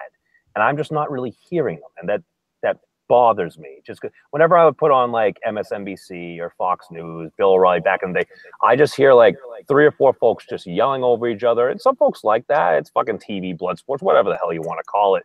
But it's just like, okay, we didn't solve anything. You said your points. You said your points. Very often, they're very similar points. Maybe you have somebody kind of slightly questioning the other folks, and I just see a bunch of folks yelling at each other. I'm like, so we're paying a bunch of folks to just yell on TV, and then now in this iteration on the internet, did we solve something?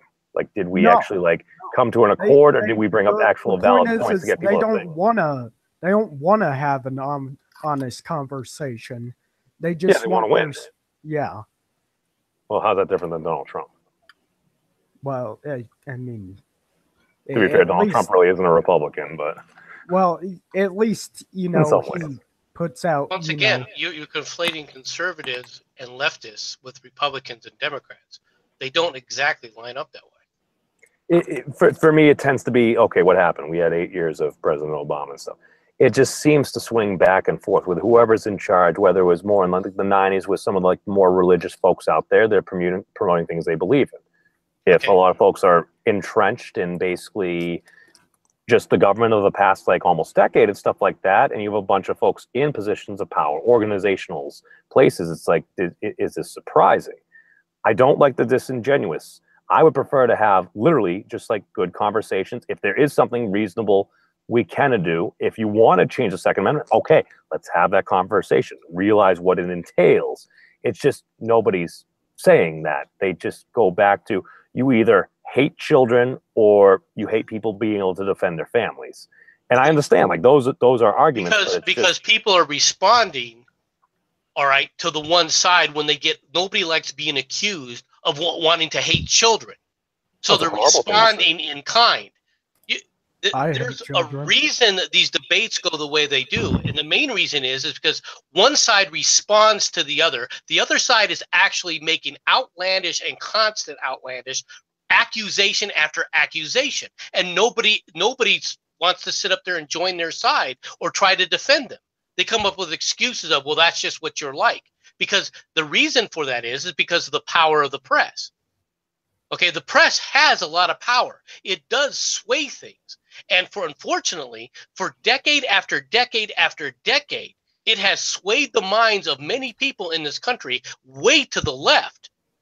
You did not have anybody in the press, all right, sitting up there defending G.W. Bush, okay?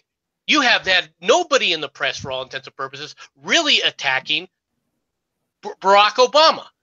The same thing applied to Clinton. The same thing applied to Reagan. Every time there's a quote-unquote conservative, all right, the press has been all against him. Now, granted, we're in a different generation and things are a lot freer now because of the internet. So what's the response? The response by that same group of people is to go back and let's start banning them. Let's start shutting them up. Let's start censoring them. Well, that seems to be a major issue, and I'm glad Senator Cruz is taking a look at that because that should be something concerning. Of course it should be concerning, but it shouldn't even have gotten to this point. How can it get to this point by the same very people? This is my problem when I listen to people like Sargon talk to me about, well, I'm a liberalist. I'm a classical liberal. You're part of the problem. And I truly mean that. And the reason is because now you see the damage that's been done, but it's nothing new. This damage has been going on. This kind of crap has been going on for decades. And where was he? Well, he was 20. He didn't know any better. I'm sorry. You're an adult. You don't have an excuse for that. He was creating a video game. All right. You're still an adult. Looked all right. You're still a young adult. You went through adolescence. What the hell happened to you through adolescence? Where the hell has everybody been? Socialism. He didn't finish Piaget's developmental stages. You know, well, people have been indoctrinated, and they won't cop to it. This is my problem with when Mad Dodge was saying when he made his comment about Bill Clinton. All right, look, you guys really don't understand just how warped your views of the world are. Even you memes don't realize how warped your views of the world have become due to the fact of decade after decade of frickin' manipulation by the frickin' leftists in this country. So and especially the media. Okay, no, that's fair enough. Okay, so let's go with that. All right, that happened. I mean, if that happened, isn't that what in part led to the rise of President Trump and some of these more far-right groups we're seeing spring up? Isn't that a natural reaction to what's happening? No. Well, no, not Trump. Trump's response wasn't because of the you can look combination. But I'm just saying is I'm just saying if society swings so far in one direction, if folks get to the point, like you said, it's like this shit isn't right. This shit is fucking broke. You're going to see a natural response on whatever opposite side it is. It's kind of like physics. For every action, there's sometimes an equal, sometimes an overblown reaction. But sometimes what happens during that wobble is that the machine destroys itself. And that's where we're at right now. Let's get an oil change. All right, it's not a simple oil change isn't going to do it. All right, let's go the whole Keith Richards route. Let's do the full blood transfusion every 6 months. Hello. So I'm hanging out with Volta. But no. There are definitely fucking issues. It's just, for me, what I see is I just see a cycle. I just see folks say things on one side. Somebody comes out, somebody says something disingenuous. They pick up something, and it's almost like an escalation of verbal attacks in some way. Somebody says something, then somebody does something that's beyond the pale. Everybody jumps on, folks on the other side, they start to defend, oh, you're making this out, and then it gets made out bigger and bigger, and then we just spend times arguing and paying like lobbyists. And I just think that money would be better spent on, I don't know, maybe like core curriculum teachers and shit like that to help. I think we could do better. That's all I'm saying, man. Well, but that's not a solution. What solution did you just give us there? To have better civil discourse and just not encompass okay, folks. So we're back to finally when people are standing up to the people who've been calling me a murderer and calling me a baby killer and all the other dirty things. Now when I respond in kind, well, let's talk civilly. Why not? That's your answer? It's a different method. Might be worth trying. Well, why should I bother trying when I was being civil before then and it didn't fix it then? Where were you then, all right, when I was being called a baby killer? I was why weren't you high. why weren't you calling for civility then? Oh, well, I was just gonna say you could just I thought at least growing up sometimes they used to go with the term like be the bigger man or something like that. I mean, like it depends. If somebody maybe it was me, it's like I literally had a person in, let's say, a position of power compare me to Hitler at one point when I was technically underage without the right to vote. Having the principal of your high school basically compare you to the leader of a regime that exterminated 6 million folks, some of which who may or may not have happened to be related to me, it's like, that's a pretty mean thing to say. Oh, yeah, dude. I had my landlord show up one time at 3 in the morning. We were having a party, and I had my Confederate flag on the wall. And he's like, what the fuck's going on here? A Klan meeting? Shut the fuck up. Like, did you have basic sheet man on? Wait, are you fucking kidding me? Your landlord came over to talk to you about us? No. I'm talking about back in the day in my old apartment. I lived in one of those apartments where you have to buzz to get in. So it was all an indoor apartment. And we were having a party at 3 in the morning, and my landlord showed up. I opened the door all drunk as fuck, holding a bottle of rum. And he sees a Confederate flag in a room full of fucking 21-year-old white kids, I guess. And proceeds to go, what the fuck is this? Some kind of Klan meeting? It's 3 in the morning. Shut up. And I look at him and go, I paid my fucking rent. You shut up. And slammed the door in his face. I got evicted. But it was worth it. Do you understand why? Oh, not at all. He was being rude. Fuck that guy. Jesus Christ. What was it? The fact that he maybe made an off-color joke asking, was it a Klan meeting or something? Because he saw a Confederate flag, or the fact that you were just making a shit ton of noise at 3 a.m.? Oh, we were loud as fuck, dude. Like there was like 50 people shoved into a 1-bedroom apartment. Well, aside from breaking fire code and a number of other things, okay. I'm just saying, it's like, I understand. Folks say horrible things about you. Like for me, it's like my situation happened before social media. I didn't really have a way to defend myself per se. So that's part of where like some of my view on like, all right, if somebody doesn't have the right to vote, okay. It's like, but now we do have social media. Pretty much anybody can say anything to many folks across the entire fucking world. Just because you have the ability to say something to somebody doesn't necessarily mean you always should. At least that's one of the things I heard growing up. But it's I don't know. It's a different society. Maybe it isn't. Maybe it is. I don't fucking know. I just know based upon shit that's happened in my life and stuff. It's just maybe sometimes worth paying attention. If we've been yelling at each other for hundreds and thousands of years and shit, as well as killing each other, at least we've gone by most of the killing each other. We're still killing each other, but I don't know. I just look at a situation. We keep doing the same thing. Maybe try something different or something. Yes. Instead of trebuchets, maybe we'll use howitzers. I don't know. Well, there is one last thing I want to talk about a little bit before we wrap up. And we've actually been going almost 3 hours, guys. It's a pretty good show. So in the chat, Joan Wall Staxon, again, another gem. So 40, you've been gone lately. You even missed the Redeye on Monday. So, did you hear about Andy Worski trademarking the term liberalist 2 days ago? And now liberalist stands for tranny porn, cocaine, and the white ethno state. I also, as a caveat, I heard that Andy's being sued over this now. Like, Sargon's putting his money where his mouth is. He should have trademarked it first, though. Come on. Yeah, he should have fucking trademarked it first. You know what? Like it. Oh gosh, I don't know. There's a lot to say. We could easily go on for another 2 hours about fucking Andy Worski and liberalistism and all this other bullshittery, but don't get me wrong. It's it's hilarious what he fucking did.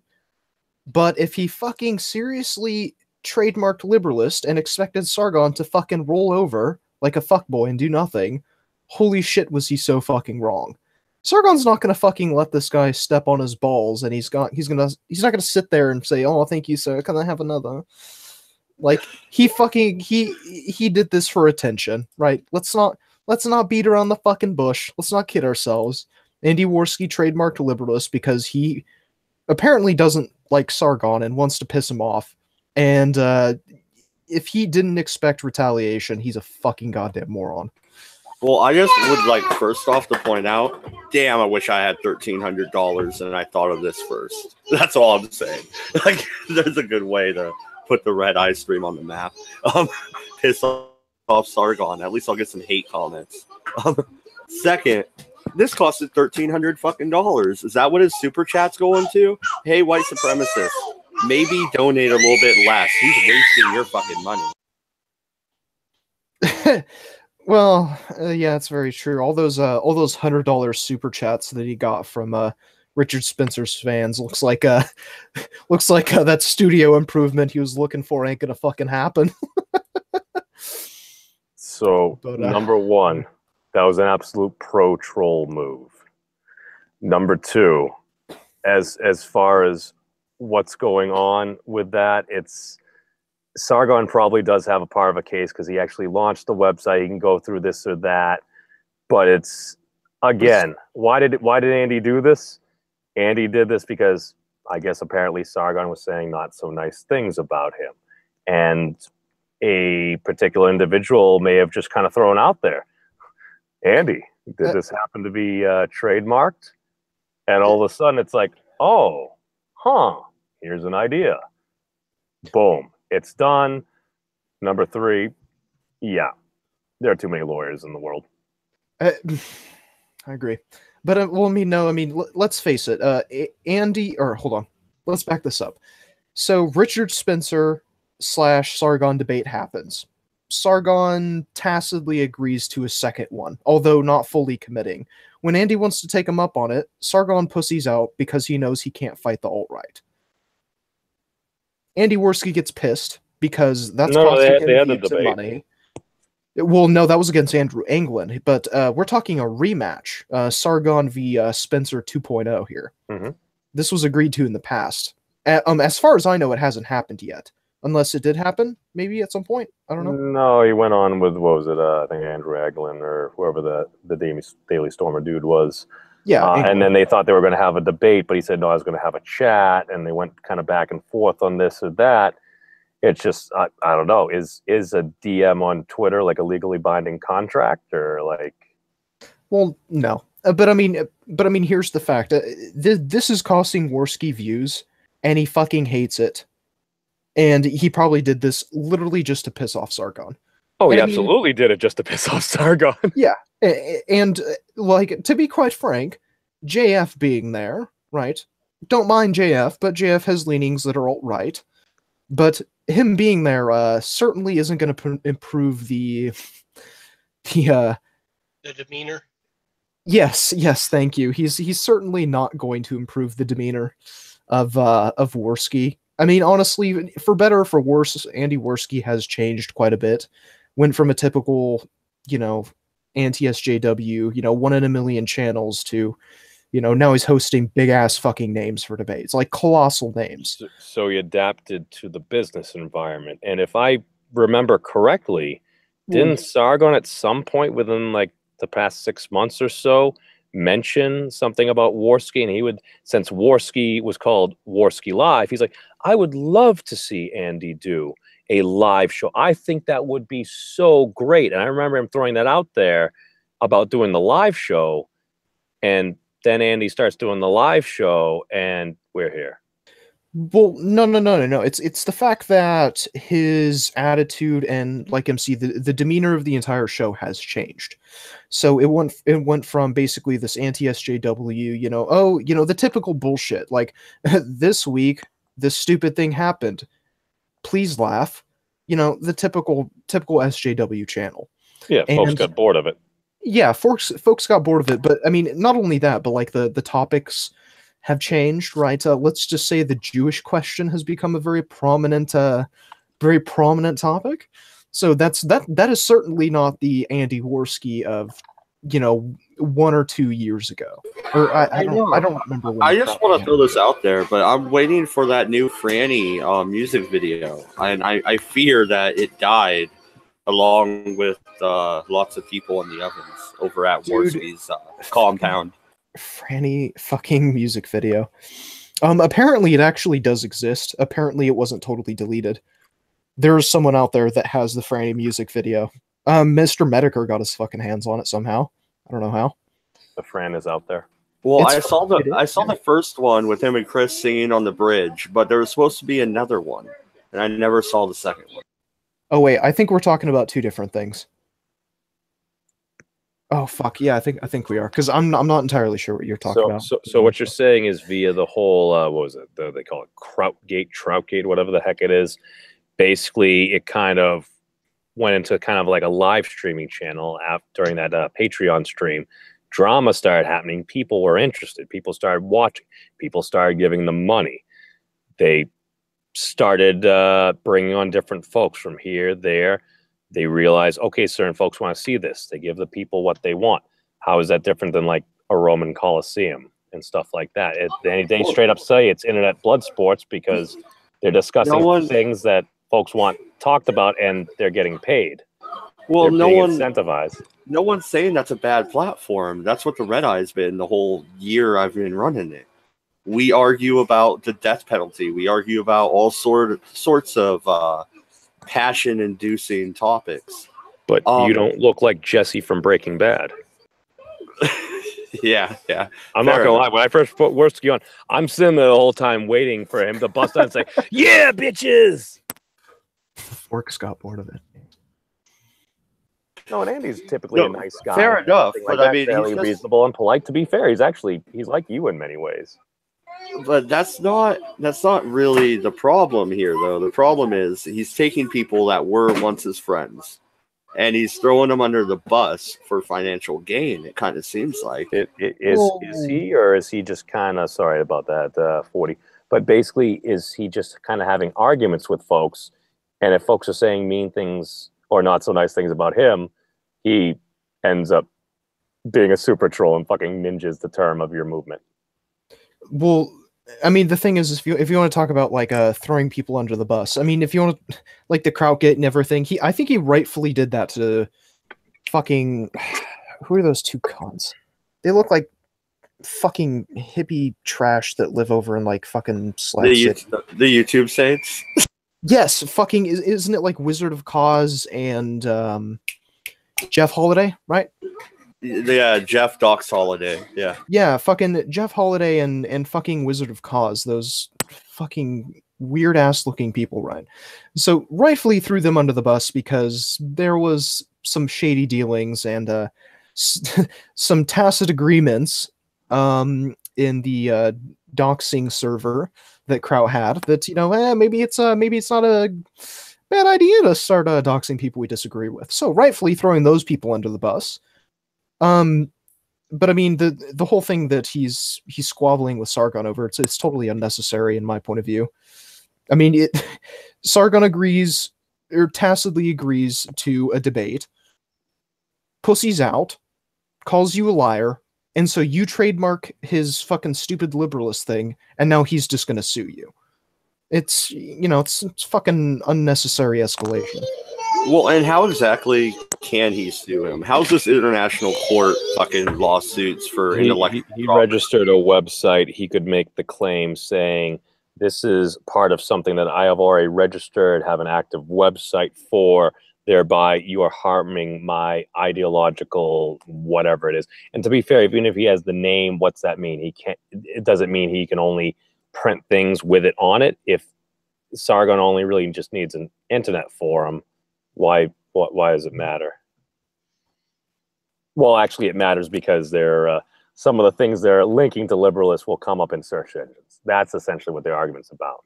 Yeah. It was done with maybe not malice, but ill intent. Yeah, but Thomas Edison stole the idea for the light bulb. So, I mean, if you trademark or copyright it first, it's yours. Sorry, Sargon, you were late to the draw on this one. Is he selling like liberalists that like light up rooms? Do you want to bet he has a liberalist T-shirt up now that he trademarked it? Give me a fucking break. absolutely. It's Adam Worski. Oh, absolutely, he does. He's got plenty. Andy. I said Adam. Andy, sorry. I like Adam. Oh my god, my daughter's wigging out. Sorry. She's not even crying. She's just yelling through the house going, yay. Yeah. But you know, in all fairness, you know, maybe Sargon should have fucking trademarked that shit before trying to start an entire fucking political movement. So he better come up with a new fucking word, lickety split. Maybe he needs a campaign manager. Yeah. Well, I mean, you jumping ship? Is that what's going on? I think the problem that Sargon has is Sargon actually decided he was going to try and create a political movement within Great Britain. Okay. Now, we in the United States, you know, parties don't mean what they do in Europe. Okay. Mm-hmm. So that's one of the reasons why Sargon's going to the lengths that he is. Okay. He has to try and protect the movement that he was trying to start, that he was trying to create. Right? I mean, he had already had meetings. He had already called meetings and everything else. Mm-hmm. Now, Worski doing what he did, right? Let's be honest. Worski is doing it for malicious reasons. He's not doing it because he's a friend of Sargon's or to get, you know, I mean, you might say that he's trying to do it for laughs if you really want to play games. But you don't take it to this kind of an extent without at least some kind of animosity in mind. Right? Oh, he was angry. Right. I understand that he's angry. I don't understand what he's angry about any more than I understand frickin' some of Sargon's crap. All right, and why he's doing to take a page from Vince McMahon's book, Sargon screwed Sargon. He should have fucking trademarked that shit. Dude, yeah, I kind of have to agree. Should have fucking trademarked it. It is something that's fairly reasonable that one could probably assume might be a good idea. Yeah. Well, I mean, the thing is that he was doing shit with that fucking name, with the liberalist name. He actually that's his case. Yeah. No, didn't he actually genuinely have like a fucking liberalist meetup? Hold on, let me check. Yeah. Let me check like his YouTube channel. Yeah, no, he has. He's had several. He's had more than one. He's called more than one meeting of the liberalists. Oh my god, yeah. 4 days ago on the Thinkery, the first liberalist UK meetup. Mm-hmm. Yeah, so he's already done shit. He has established that he has been using it actively, and one of probably his best arguments were basically even if he got a tiny percent, like 1, or if he ever actually got up to like 2% of like the vote in some areas, that could be like, I don't know, 5-6 seats in Parliament or something. Well, no, and I have a question. So I knew this guy back. He was old when I met him, but back in the day, he used to be in a rock band and actually wrote music. He said that if you ever want to write a song and make sure you keep the trademark over the lyrics, write 2 copies and put a copy in an envelope and mail it to yourself, and just keep that completely closed, and that could be proof. Is that true? I don't. Because if that is true, like by some stupid shortcut, you know, fucking loophole, Yeah, well, yeah. then when you talk about- Sargon would be already like that because he had an internet presence with that name already. when you're talking about like patents and stuff, it's not just the person who first got to the patent office. If you have the proof, and you've got, I mean, serious proof, right, that you have a claim ahead of time, A vested interest, if you would. or a claim to it ahead of time, then generally you can get things decided in your favor. Is it perfect? No, because what constitutes proof, all right, depends on several factors. Okay. For example, one of the things that the Russians tried to do back in the early 50s, I think, was claim that they were the first ones to break the sound barrier. All right. We had already done it. We just hadn't told anybody. Okay. Which then they admitted, okay, here's the date we did it. Here's the evidence of the date that we did it. Here's all the other things. So they had to come back and say, okay, the United States was the first man who broke the sound barrier. Damn Okay. right. And the United States was playing this game for quite a while, where the Russians would come back saying, well, we set a speed record. Here's what it is. Well, we did this on this time. Here's the evidence. Okay. Because they had all the film evidence at the time. And then they had Sputnik. And we Wait, never no. let it go since. I have to walk away for a second. I have to walk away for a second, but I want to ask a question. So, what you're saying pretty much is Sargon could win this, Yes. and Andy needs a lot more live streams to get his war belt under control for this lawsuit. There are too many lawyers. There are far too many lawyers, but what's more is you got to, okay, you're going to hate this because everyone doesn't want to believe it. When you start talking about things like international law and you start talking about the difference between the United States and Europe, if you think that you're going to get a fair hearing because you're an American in their court system, you're out of your frickin' rabbit ass mind. Oh, Andy is a Canadian. He is Canadian. So we're dealing with Canadian and UK law, which Canada's in the Commonwealth. I think that gives Sargon an even bigger leg up. Well, it at least gives Andy Worski a chance to win. I can tell you that because I didn't realize he was a Canadian. But if he was an American citizen, you're going to an international court where you're fighting over something like this. You're pretty much, your goose is cooked because they don't care. So Europeans, Sargon screwed Sargon? Well, I don't think that Sargon necessarily screwed Sargon. Can I make that shirt? Is that illegal? Like, I want to make that You can shirt make the now. meme. Probably. The meme would probably be better. Oh, yeah, okay. I got an idea. But then again, like, I'll be honest with you, what I know about the Worski Sargon dispute is more what I hear from people than anything that I've actually seen.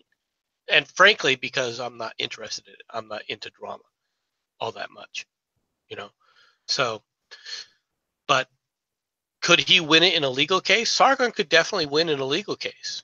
And it's important to Sargon because, like it or not, he is literally trying to start a movement, or it appears to be that he's trying to start a political party in the UK. And you're right, Memes. He doesn't need a lot of votes. He just needs enough votes to put to put somebody in parliament. Now, I don't know how they decide that. I really don't understand how they do the PMs. But an international court case will bring attention to it, right?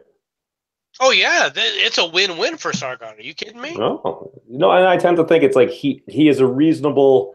He's actually using it, and the sheer fact that Worski is kind of like he's parodying it right now. Like if he was actually like fully serious and stuff like that, but it's like it is a pro troll. But part of me kind of, I don't know, dude, liberalist is kind of fucking cringe. It's a lot cringe. It's but just, we're looking at it from an American. like. You got to remember, we're looking at it from an American perspective. I know. It's just you're a classical liberal, man. If that's what you're saying, just say, I don't know, man. It's just starting to get complicated. You do it so you can specifically remove certain folks that may be fine. And I think part of it was the same reason why kind of like we saw Krautburn. Can I explain to you why Sargon is saying it like this? Mm-hmm. because he can't call himself a conservative. Mhm. He's afraid to call himself a conservative because when you use the term conservative, it isn't like Well, it isn't like me Sargon- calling myself a conservative in America. The Sargon- conservatives, Sargon is more akin to like a modern day Democrat, really, than anything else. well, he would be considered if you were going to consider Sargon anything, he's close to, although not in a certain sense, he's close to what they used to call blue dog Democrats. All right, where they had very conservative leanings, but they were voting in a block kind of manner. All right, and the reason Sargon votes that way or looks at things from that perspective has to do with UK politics and the difference between the way UK politics functions and the way American politics functions. This is why if Theresa May was a Republican, do you think that I would be I wouldn't repudiate that? Are you flipping kidding me? Okay, you're going to sit up there and if the Republican Party en masse, all right, or any leader of the Republican Party said, you know what, we need to create pornography laws, all right, in the country where we need to ban pornography on the internet. Can you imagine something like that? Oh, they get removed from office. Okay, they just get it. They would never win another election. All right, and that's the difference between in the UK. Theresa May, for making that statement, still got reelected. They still won that election. That was such a poorly run campaign, and just, well, I guess a lot of folks might like hunting foxes, maybe. I don't know. Yeah, I was supposed to say, joke's on you guys. I'm going fox hunting next week. But you see my point. Oh, absolutely. That's why I made the point earlier. I'm like, well, why didn't that happen to Bill Clinton? I'm like, well, he's a Democrat. Well, Bill Clinton is protected because he's a leftist in this country. It doesn't matter if he's a Democrat or not. The only time that being a Democrat really matters, honestly, it mattered in this last election because Bernie Sanders wasn't a Democrat. And that's why Bernie Sanders lost there. If Bernie Sanders wasn't a socialist, okay, if he'd always been a Democrat, if he had never or constantly rejected the Democratic Party and Democratic overtures years and years ago, okay, he could have won that election. Why? Because he would have been an established Democrat. The reason Bernie Sanders didn't win the nomination was because he wasn't an established Democrat, and the Democrats weren't going to let an outsider who just calls himself a Democrat take over the party. But weren't a lot of folks that worked on Hillary's campaign funding a lot of the DNC? The DNC, all that's true, all right. But she won not because of people voting or people funding. She won because of the superdelegates. Now, who are the superdelegates? The superdelegates were Democrat stalwarts. They're people of high standing within the party. They're part of the party apparatus.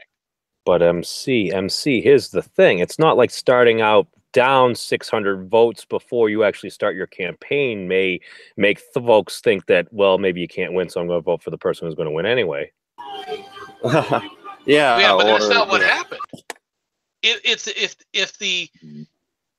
If Bernie Sanders had been a Democrat the whole time, he would have been splitting those superdelegates. What about O'Malley?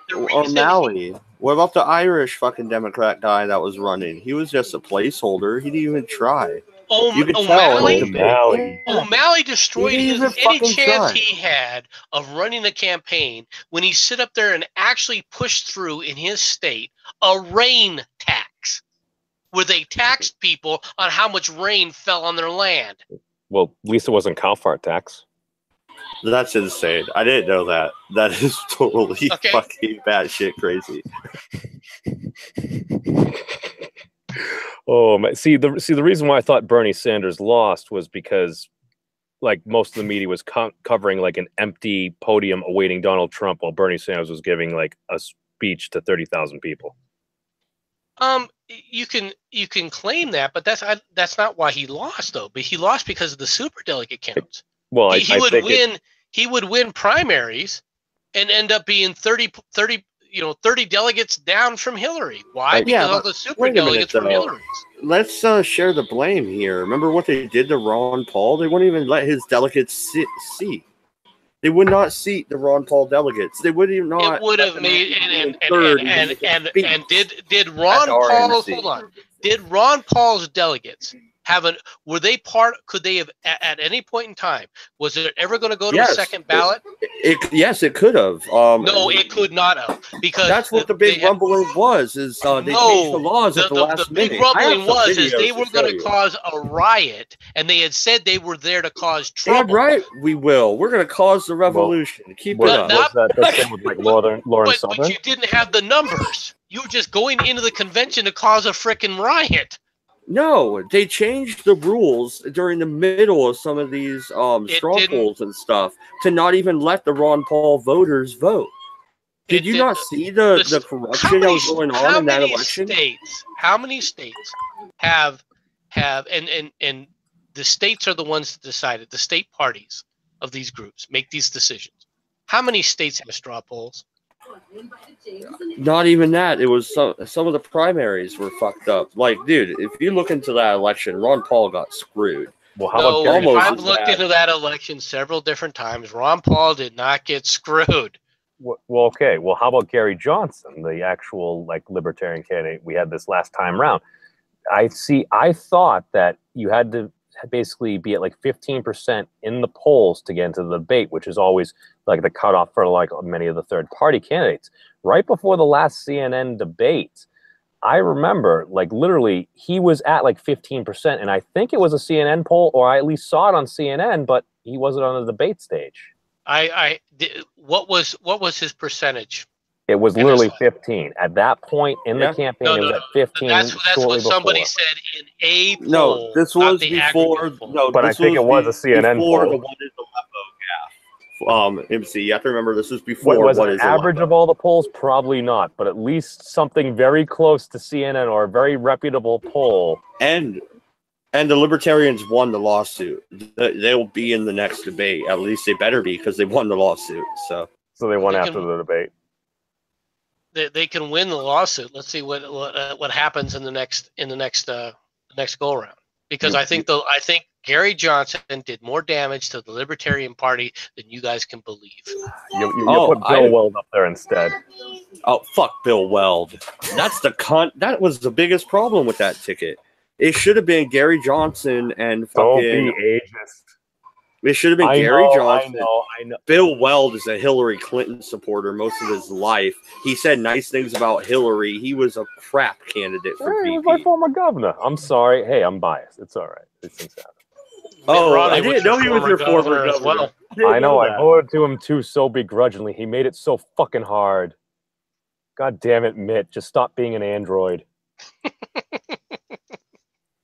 My reason for supporting Mitt Romney, I saw him as a human being at one point. There was a big storm. Frickin' they had they didn't cancel school. A girl was walking on the side of the road because the sidewalks weren't cleared. She got hit by a plow. I saw Governor Romney come on TV, and the look on his face, the tone of his voice, and everything.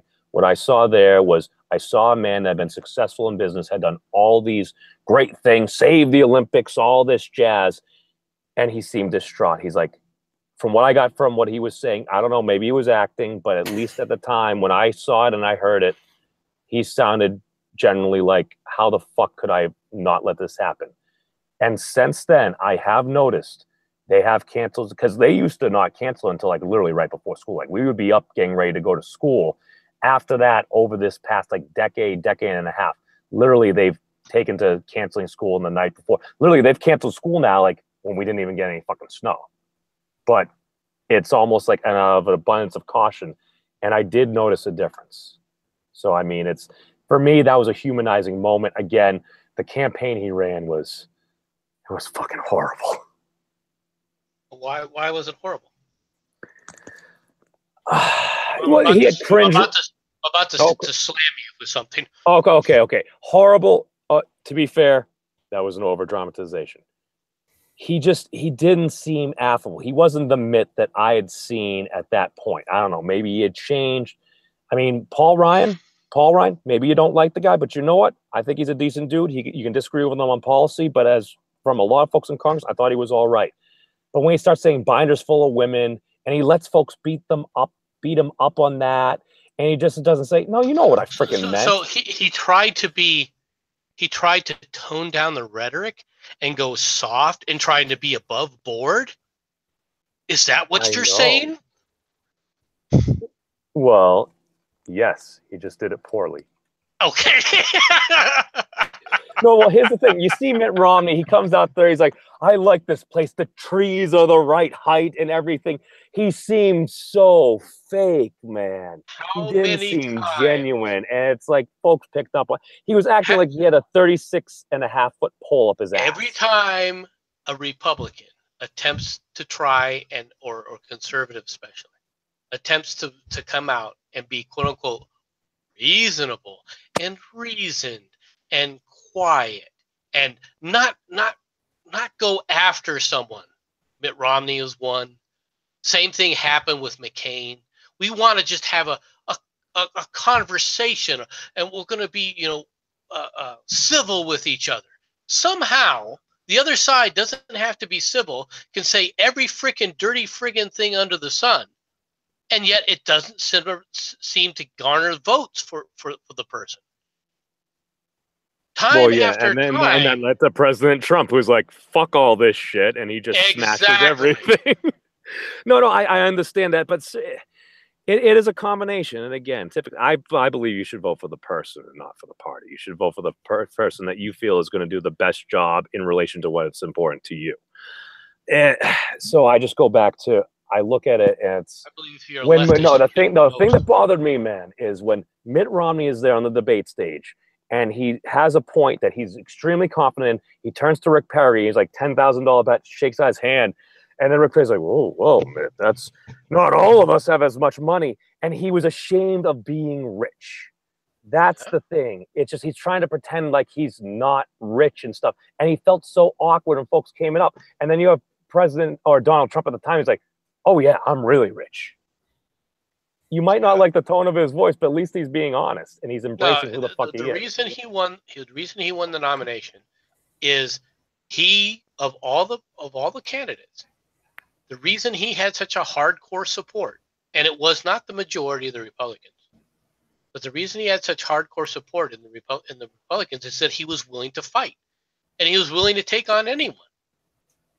He was not just willing to take on the Democrats. He was willing to take on the Democrat Party, which is the press. More than anything else, the press controls the Democrat Party, almost in wholesale. And this is something else that I haven't said a whole lot about, but is very true. If the press want to destroy any Democrat candidate, all they have to do is start talking about what they've actually done. Well, I mean, it's not like a lot of big media firms and stuff are owned by very wealthy people of perhaps a certain political persuasion. Well, but my point is that who's really running the party? If a Democrat steps out of line in any way, shape, or form, if a Democrat tries to go somewhat independent, what will happen to them?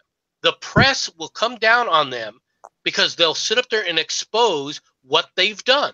It's real easy. You just have to go write down their voting record.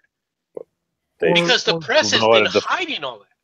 Better means a particular ethnic group is very overrepresented in the media, as we all don't know at all. Well, I'm not worried about it from that standpoint. I'm talking about who basically controls the Democrat Party. It's the media. I'm not worried about this ethnic group or that ethnic group. But there is not one Democrat, not one, okay, that if they decided, if they came out, for example, and said this whole gun control thing, we need to tone it down. We need to support the NRA. If any of them attempted to do that, the press would go after them and destroy them, and they can. Why? Because most of the Democrats, if not all, that are in Congress today, and I'm not talking locally, I'm talking on a national scale, right? Most, if not all, have been able to maintain their position by hiding from the people what they've actually been doing. And the higher the Democrats are, the more power that they have, the worse they've been. Look how long that these same people who talk about, oh, me too, hashtag me too, hid from everybody, all right, what John Connors has been doing for decades. And they all knew it. They were all talking about it. They even admitted they knew about it and were talking about it. Yet none of those press people had outed him until, well, it became too obvious because his name came out on a report. These are the same people who knew what he was doing. All right, we're all over the Trump. We're all over Moore. Knew that this guy had been basically attempting to grope and fondle women in the congressional elevators, but still never reported it to anybody week after week after week until, oops, his name came out on a report that Congress had to release. Congress was forced to release. This is how much power the press has over the Democrat Party. The Republicans generally, when they get elected, do it in spite of the media.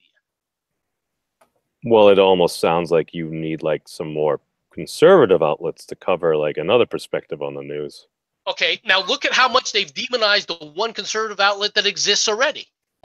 Wait, why do we need more dying news media? I think we have those outlets. Really? Watch the Redeye. Did Watch the Redeye. Watch Yeah. YouTube. Watch Sticks. Watch, like it or not, watch Vinyl Nation. The one thing that I don't think you realize, hold on, Mad Dodge, you do realize that all the stuff we report on is just written by other people. We just take our own slant to it. Yeah, actually, I went to directly to the AP. I wanted to try and get some actual AP stories straight, when they release them. I think you actually have to have media credentials to get those updates. It wouldn't let me. But AP is quite leftist as well. Have you seen some of their stories and how they slant news? Yeah, but they'll actually get stuff. That's what Fox News and all them report on, is usually the breaking AP report. And I tried to get that. That way I would have fresh news right off the bat. And I couldn't. You should apply for press credentials. Yeah, right. No, actually, I mean, Hard Bastard got press credentials. You can get them too. Did he? Yeah, he had press credentials to talk on CPAC. He was actually at CPAC with the press credentials. Yeah. Oh, fuck. Oh, 40. I think we need to start working on that, buddy. Dude, fuck yeah. You might be able to get like access to certain live stream footage and shit like that. We just have active commentary. Yeah. Yeah, wow, dude. Oh, shit. We might make the big time, guys. Might not actually have to pirate other people's streams. Not that we would ever condone that. We have never done that. Ever.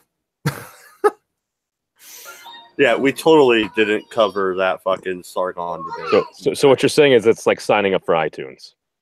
Well, I'm not gonna say we never like stole a stream from MSNBC, but Well, you shit could actually happens. literally have like your own whatever brand name, insert trademark here, name news coverage. Yeah. Yeah. There you go. We have an outlet. Got to Yeah. start somewhere, right? Yeah. We're totally Solving not going to problems. be the next. We're totally not going to be the next InfoWars. By the way, next week I will be presenting my new water filter line. No, I'm kidding. You got your vitamin line lined up. Yeah, How to counteract the the gay frog drink. that's right. This is how you counteract the fucking nasty tang. All those fluorides. Gotta get rid of them. Oh, well, we have well water that comes from the Mackenzie River, which upriver, there's a bottling plant that bottles the water and sells it. So we pretty much drink bottled water.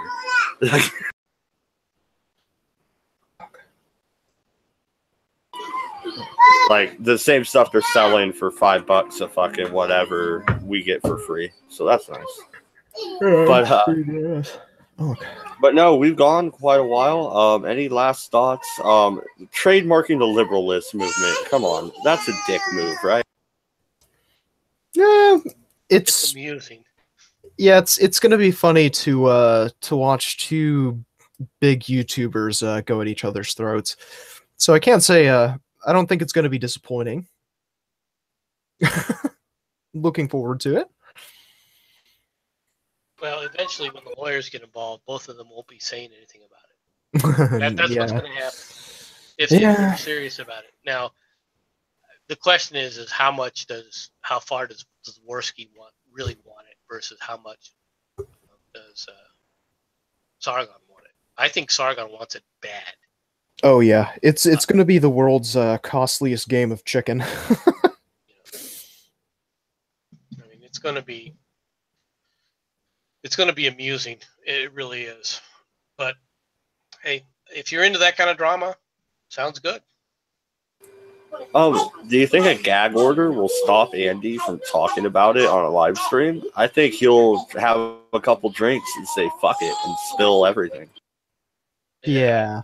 You do that with a judge and you get the wrong judge who doesn't find that shit amusing, you end up in jail. Violating gag orders, most judges generally will kind of like give you a little bit of leeway, but there's some, you violate one of their gag orders, you're going to jail. And you're going to get hit with a serious fine. And in Canada, I mean, I suspect that if he really wants to continue the fight, he'll keep quiet about it when his lawyers tell him to. Now, whether he really wants to, who knows?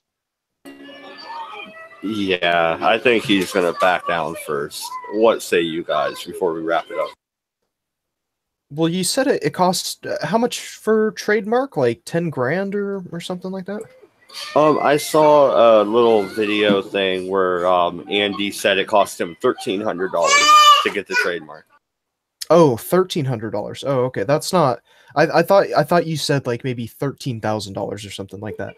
Well, No. I don't know. To be honest, it's a good publicity stunt, but it might be a better publicity stunt if he stuck to his guns. But I don't know. Who knows if I mean, it's a good publicity stunt. Definitely in some ways, it's counterproductive from Worski's standpoint because it's going to benefit, in my opinion, it'll benefit Sargon more than it will him. Yeah. Sargon has a broader. He's doing it for a broader purpose. He's got a broader scale to go with it, right? He has more to win from notoriety than Worski does. Yeah. Yeah, I agree. And to be honest, Worski's typically painted as a kind of, neo-Nazi although some of the people he does have on, it's it's kind of hard to not say that sometimes. Every now and again, every once in a blue moon, but he seems to be flirting with it quite a bit. That's for sure. I never thought he was that way, and I still don't. But he is flirting with it. It's making him money. That's why he's doing it. Yes, I was about to say those super chats from Spencer's crew.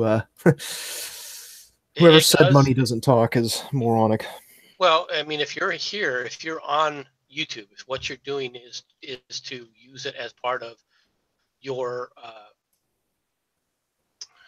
your daily bread, and that's not the word I'm looking for. I'm trying to your livelihood, right? If this is your livelihood, right, and you're doing it for entertainment purposes, but also to make money, and this is your first taste of money, and they can get you money, right? Mm-hmm. I mean, he's giving his quote unquote audience what his audience wants.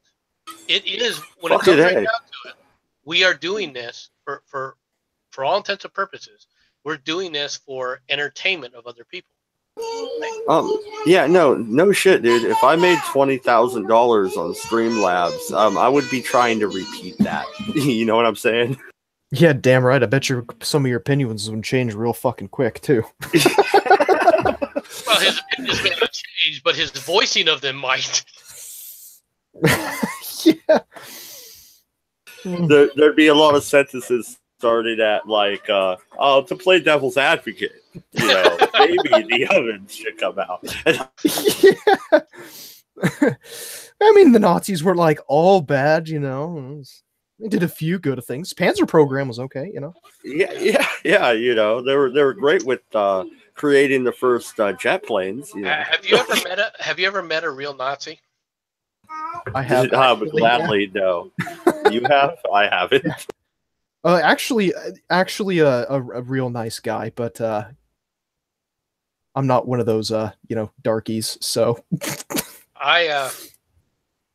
my first tour in Germany, we went to a bar and we got a Geist, which I'd never had before. So the guy said, "Go order a Geist." So I ordered a Geist. I got delivered the Geist, and in the foam, a swastika was put in it. And I looked at that, and then I looked at everybody else, and I said, "What kind of place is this?" "Oh, he's an old Nazi." And this was been somebody that had fought in World War II, and he had stories. Sit down and he talked about the Americans. Damn. He even said, your American tanks were shit. Said our tanks, one of our tanks take out 4 of your tanks, no problem. He goes, but you bastards always had 5. Yeah, it's not like the Tiger tank kept breaking down because the components were shit. Yeah, suck my dick. Your Tiger tank could go eat a fucking fat one. Yeah, but if it didn't break down, it was running roughshod over pretty much everything in the field. Yeah, when it wasn't fucking broken down half the time. Jesus fucking Christ. Like, no shit, dude. The parts they manufactured for Tiger tanks were fucking shit. They were. I mean, if the Tiger tank had been even 50% more reliable, the Battle of Kursk could have been quite different. Oh, yeah. Yeah, we would have got our fucking asses handed to us. Like, for fuck's sake, man. The Battle of Kursk was the Russians. I don't think we were involved. Well, no, Tiger tanks were on the Western Front too. No, they were. Oh yeah, no. If they were, I mean, it would have changed. Well, the thing is we did have overwhelming logistical capabilities. All right, and yeah, the Tiger tanks were breaking down and things, but their biggest problem was the fact that once we seized control of the air, it was over. They couldn't move. Yeah. Their ability to fight was to carry on a battle for long periods of time was very limited, which is why the Battle of the Bulge did what it did. When Hitler attacked during the Battle of the Bulge, the whole purpose was they waited for bad weather so that the air power couldn't be brought into play. Yeah. And they basically went along and it continued until basically what happened is they ran out of logistics, and then they were holding because they still had Bastogne surrounded until the air cover, the weather got good, and out came the bombers, and that pretty much ended the siege. So, I mean, it's not that it's not that all of their stuff was shit, but during the Battle of the Kursk was where they first did mass usage of the Tiger tanks, and some of their tanks, some of those Tigers that were in that battle that didn't break down, mauled the T-34s, just mauled the crap out of them. Well, I mean, hold on, but when you're going up against fucking T-34s, I mean, come on, it's fucking T-34s. First of all, these fucking Russians are sitting in tanks. They literally, for communications, didn't use radios. They used fucking flag systems. Well, okay. Logistics, communications was an issue for the Russians. Always has been. That's very true. I mean, come on. That's like putting a fucking Mike Tyson in the ring with fucking Stephen Hawking, who died yesterday, by the way, unfortunately. But I mean, nevertheless, it's like pitting a retard up against Mike Tyson. Come on. You just called Stephen Hawking a retard. Oh no, he wasn't a retard. You just said putting up Stephen Hawking, who died, by the way, unfortunately, against Mike Tyson. It's like putting up a retard against Mike Tyson. Okay, well, hold on. Maybe his legs are retarded, right? Maybe there's something going on there. I don't know. We got polio or fucking whatever, right? But my point is, the Tiger tank versus a fucking T-34. The Russians. Fucking let me move past this, please. This is horrible. I'm just saying, T-34s are pretty some fucking low standards there. Well, I mean, they were a decent tank. They were fast and they were efficient. They weren't a bad armor unit. In some ways, they were. People think of them as the best armor unit in the theater from mass production perspective. I mean, they were a good foundation if you want to talk about, just armored units in general. But I mean, they were probably, of the armor units, they probably were. Stonewall Jackson, Stephen Hawkins is literally the smartest retard according to Ford.